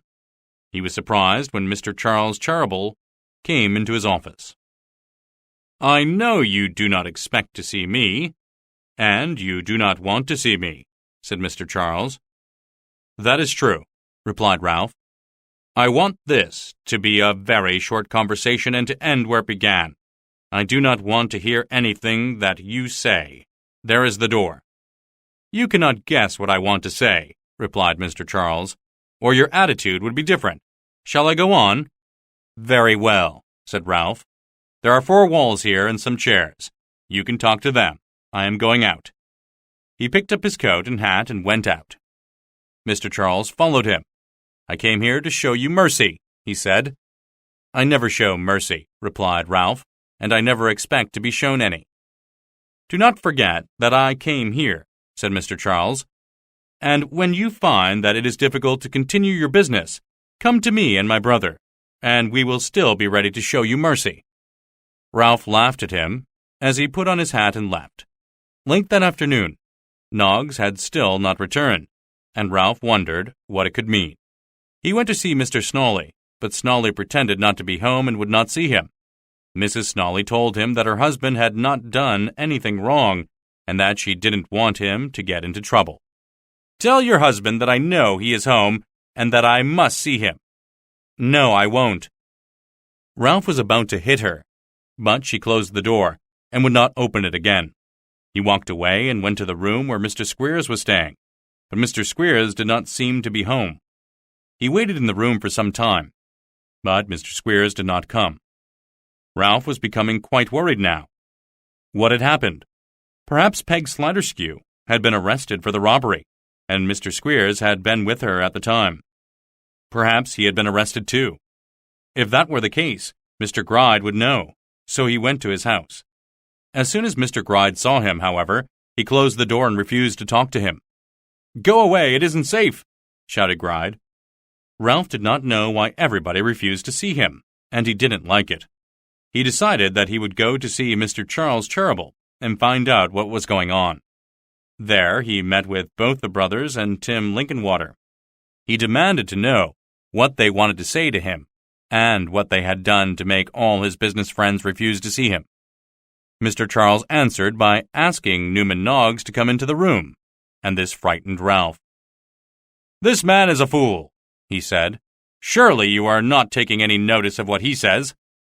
This made Newman angry, and he told Ralph he had been in his study when he talked to Gride about marrying Madeline Bray. "And when Mr. Squeers came to visit you, and you sent me out, I was suspicious. I watched where you went, and somebody else watched where Mr. Squeers went. I came to the Cheeryble brothers and asked them to help me find out what bad things you were doing, and I have found it out." "You don't have proof of anything," cried Ralph. "Oh, yes, we do," answered Mr. Charles. "That man Snawley made a confession last night. He said that Smike was not his son. We were watching Mr. Squeers and found that he had become very friendly with Peg Sliderskew. We spoke to Gride, and he told us about the robbery of his documents, but he refused to help us catch her. We realized that you were using Mr. Squeers to try and get the stolen documents back. We caught Mr. Squeers with the stolen will in his pocket, and he has been arrested along with Peg Sliderskew." Ralph listened to what Mr. Charles said, but he told them he would not admit to anything and he would fight them. He went to the police station and demanded to speak to Mr. Squeers. He told him he should not tell the police the truth, but Mr. Squeers was angry with him and refused to listen. Ralph went home to try and make some new plans. Late that night, Tim Linkinwater knocked on his door and asked him to return to the Cheeryble brothers' office. "Something terrible has happened," he said. Ralph would not normally have done anything that Tim Linkinwater asked, but it had been such a strange day that he decided to go with him and see what would happen next. At the Cheeryble brothers' office, he again demanded to know what terrible news they wanted to tell him. He wondered if his niece had died, or perhaps her brother, and this idea made him glad. However, the brothers called another man into the office, and Ralph recognized Mr. Brooker. "That boy that I saw dead in his bed and who is now in his grave," said Mr. Brooker, "was your son." Ralph looked at him with a truly awful face. "This is what happened," continued Brooker. "Many years ago, Mr. Nickleby had a friend who wasted his money in gambling and drinking. This man had a sister, and Mr. Nickleby married her. The marriage was kept secret because her father's will said she would not inherit any money if she married. They had a son, who was put into a school. His mother saw him once or twice, and his father never saw him because he was afraid people would guess at the marriage and then the inheritance would be lost. The woman ran away with a younger man, and then Mr. Nickleby asked me to bring his son home to him. The boy was sick, and the doctor said he should go away from the bad air of London. I took him to a school in Yorkshire that was owned by Mr. Squeers. I gave him the name Smike. However, Mr. Nickleby had been cruel to me, so I told him that his son had died. He was sad about it, and I thought that one day I might use the information about his son to get some money from him. I paid Mr. Squeers £20 every year for 6 years, but then I was sent out of the country and could not pay. When I returned to England, I spoke to Mr. Nickleby, but he would not listen. I spoke to his clerk, Noggs, and he told me about Smike. I went to see him in Devonshire, where he was ill and recognized him immediately. A few days later, I heard he had died. As Brooker finished his story, Ralph knocked the candle from the table, and it was suddenly dark. When Tim Linkinwater lit the candle again, Ralph was gone.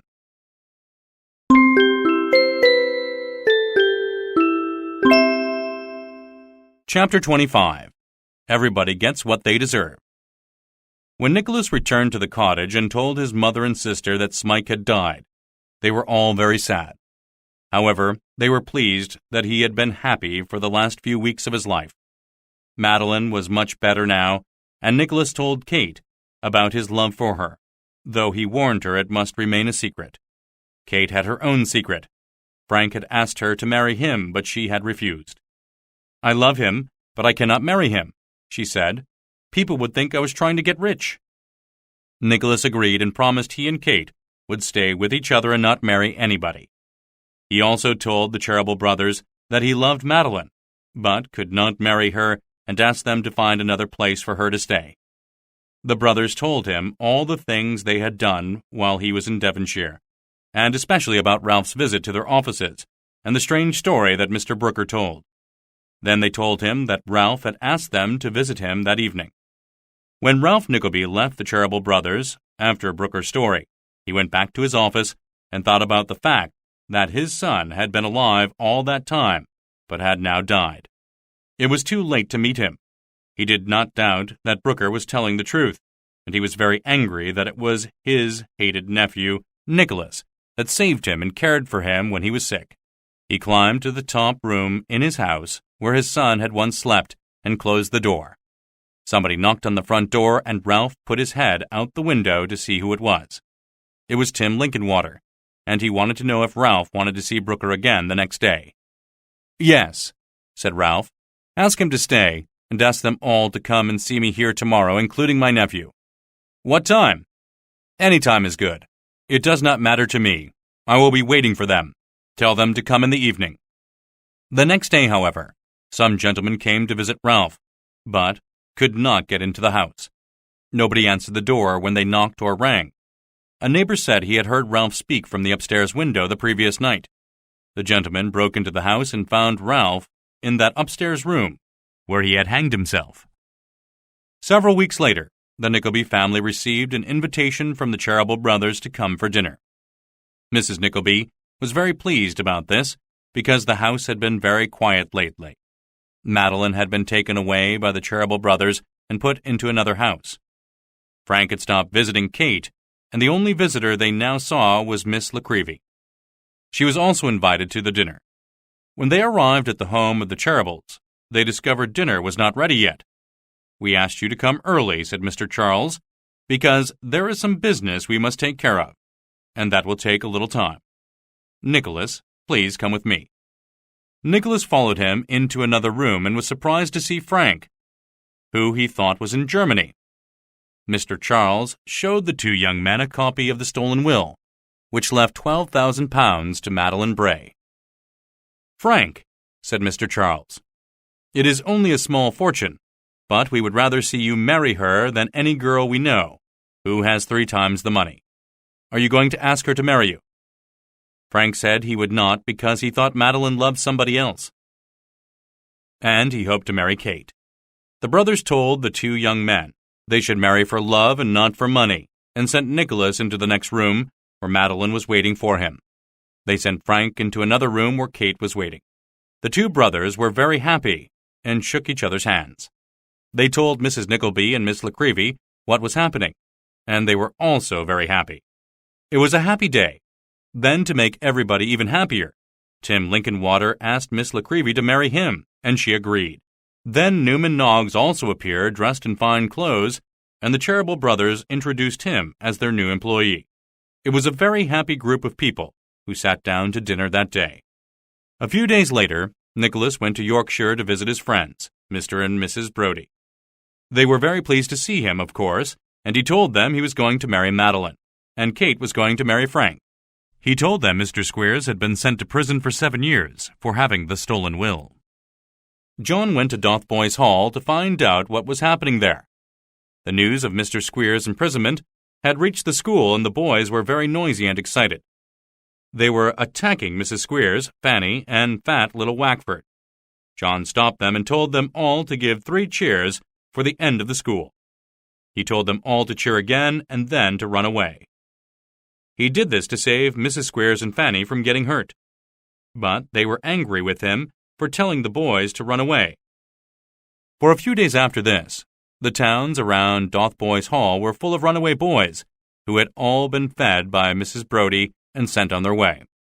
Eventually, the boys were all claimed by their parents or taken to other homes and schools, and Dotheboys Hall was closed forever. Nicholas and Madeline and Frank and Kate were all married on the same day. Tim Lincolnwater and Miss Nickleby married a little later. Nicholas put his wife's money into the company of Cheeryble brothers, which eventually became known as Cheeryble and Nickleby. Ralph had died without making a will, but Nicholas and Kate refused to take the money he had saved. They allowed the government to take it. Gride was arrested for stealing the will, but before he could be tried in court, some robbers broke into his house and murdered him in his bed. Mrs. Sliderskew went to prison for stealing the documents from Gride. Sir Mulberry Hawk died a poor man in France. Nicholas bought his father's old house in Devonshire and lived there happily with his wife and children. Kate lived with Frank and her children in a house nearby. Mrs. Nickleby lived with her children and grandchildren. Smike's grave was not far away, and the brother and sister often visited it to remember their cousin.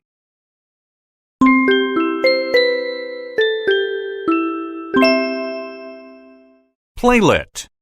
Nicholas Nickleby. The play begins in Gride's house, then it moves to Ralph's house, and finally to Bray's house. Hooray, hooray, hooray! Today's my wedding day. I'm as happy as can be, 'cause Madeline's going to marry me. Peg Sliderskew, where are you? Time to get up, you old woman. I want my breakfast. Peg Sliderskew appears, but she is very sleepy and grumpy. All right. Don't get too excited. Here it is. She puts a plate on the table very roughly. Gride sits down and begins to eat greedily. So he's getting married. He wants somebody better than old Peg to serve him. And what will happen to me? He promised me his money when he died, but now that pretty young lady will get it. Gride finishes eating his breakfast and stands up. Peg, I'm off to see Ralph Nickleby before the wedding. When I come back, I'll be a married man. Hooray, hooray, hooray! Today's my wedding day. Gride walks to Ralph Nickleby. Ah, there you are. Where is the money that you owe me? It has to be paid today. I didn't bring it with me, but I will give it to you after the wedding. Are you ready? Yes. They begin to walk. A strange thing happened last night. A young man came to see me and tried to stop me from marrying Madeline. I think he wants to marry her himself. Ralph Nickleby laughs. Well, you had better be careful. It's fun to take a young lady from her lover and marry her, but it is more difficult and dangerous to keep her. Gride begins to look worried. Well, here we are. Try to look a bit happier, Gride. It's a wedding, not a funeral. We're early. We'll sit here and wait. They sit down and wait for a while, not speaking. Bray enters the room very quietly. He holds his finger to his lips to tell the two men to be quiet. She is sick. I thought that she would die last night, and she is still crying. But she is dressed and ready. He makes a sign to Ralph, who stands up and comes to him. Bray speaks quietly, pointing to Gride. Look at him. He is not a pretty sight. It seems cruel to make my beautiful young daughter marry such an ugly old man. Nonsense. Don't forget he has money, and you do not. He will look after you. I agree that he is old, but that only means he will die sooner than later, and then your beautiful young daughter can marry whomever she likes because she will be a rich widow. You are lucky. There are many men who would be happy to give their daughters to such a rich man. Yes, that's true. You are right, I know. I must go and get ready. Bray leaves the room, and Ralph sits next to Gride again. Did you see how ill he looked? You won't have to look after him for long. If he doesn't die soon, my head is an orange. Gride begins to laugh, but Nicholas and Kate enter. He stops laughing immediately. Ralph stands up, looking very surprised. This is the young man who came to see me last night. I might have guessed. He is always trying to ruin my plans. Get out! Get out now! Why are you here? I have come to save Madeline, if I can. You are doing something very bad, and I will stop you. Kate stands in front of Ralph. Girl, get out of the way. We will force your brother to leave, but we do not want to hurt a weak, silly girl. I will not leave. We have come to offer Madeline a home with us in our cottage, where she will be safe from evil men like you. We have come to speak to her and not to you. We will say nothing more to you. Gride, go and call Mr. Bray. Gride gets up and moves toward the door. Nicholas and Kate are in the way. Stay where you are, or I will knock your head off. Don't be afraid of him. Call Bray. Stay where you are. Ralph takes hold of Kate's arm and tries to move her away from the door. Get out of the way! Don't touch my sister! They hear a loud thump and a terrible scream, and Nicholas runs to the next room. 4 or 5 people are standing in the room. They are all looking at Mr. Bray, who is lying dead on the floor. Madeline is holding him and crying. What happened? He was sitting on a chair when he suddenly fell off. We thought he had fainted, but he was dead. It's terrible. And on his daughter's wedding day. Madeline also looks faint. She's having difficulty standing. We must get her out of this room. There is not enough air. Help me get her out. Nicholas and the servant help Madeline to get up, and the other people move out of the way so that they can get out of the room. Stop! Where are you taking her? I am taking her to a place where she will be safe. This man is her husband. Leave her here with him. He is not her husband and never will be her husband. I will not leave her here. She is coming to our cottage. But... No buts, Kate. You go ahead to the carriage. I will come with Madeline. You will be sorry. No, I think you will be sorry. Nicholas, Kate, and Madeline leave the house. Gride is in the way and Nicholas pushes him aside. Everybody watches them go.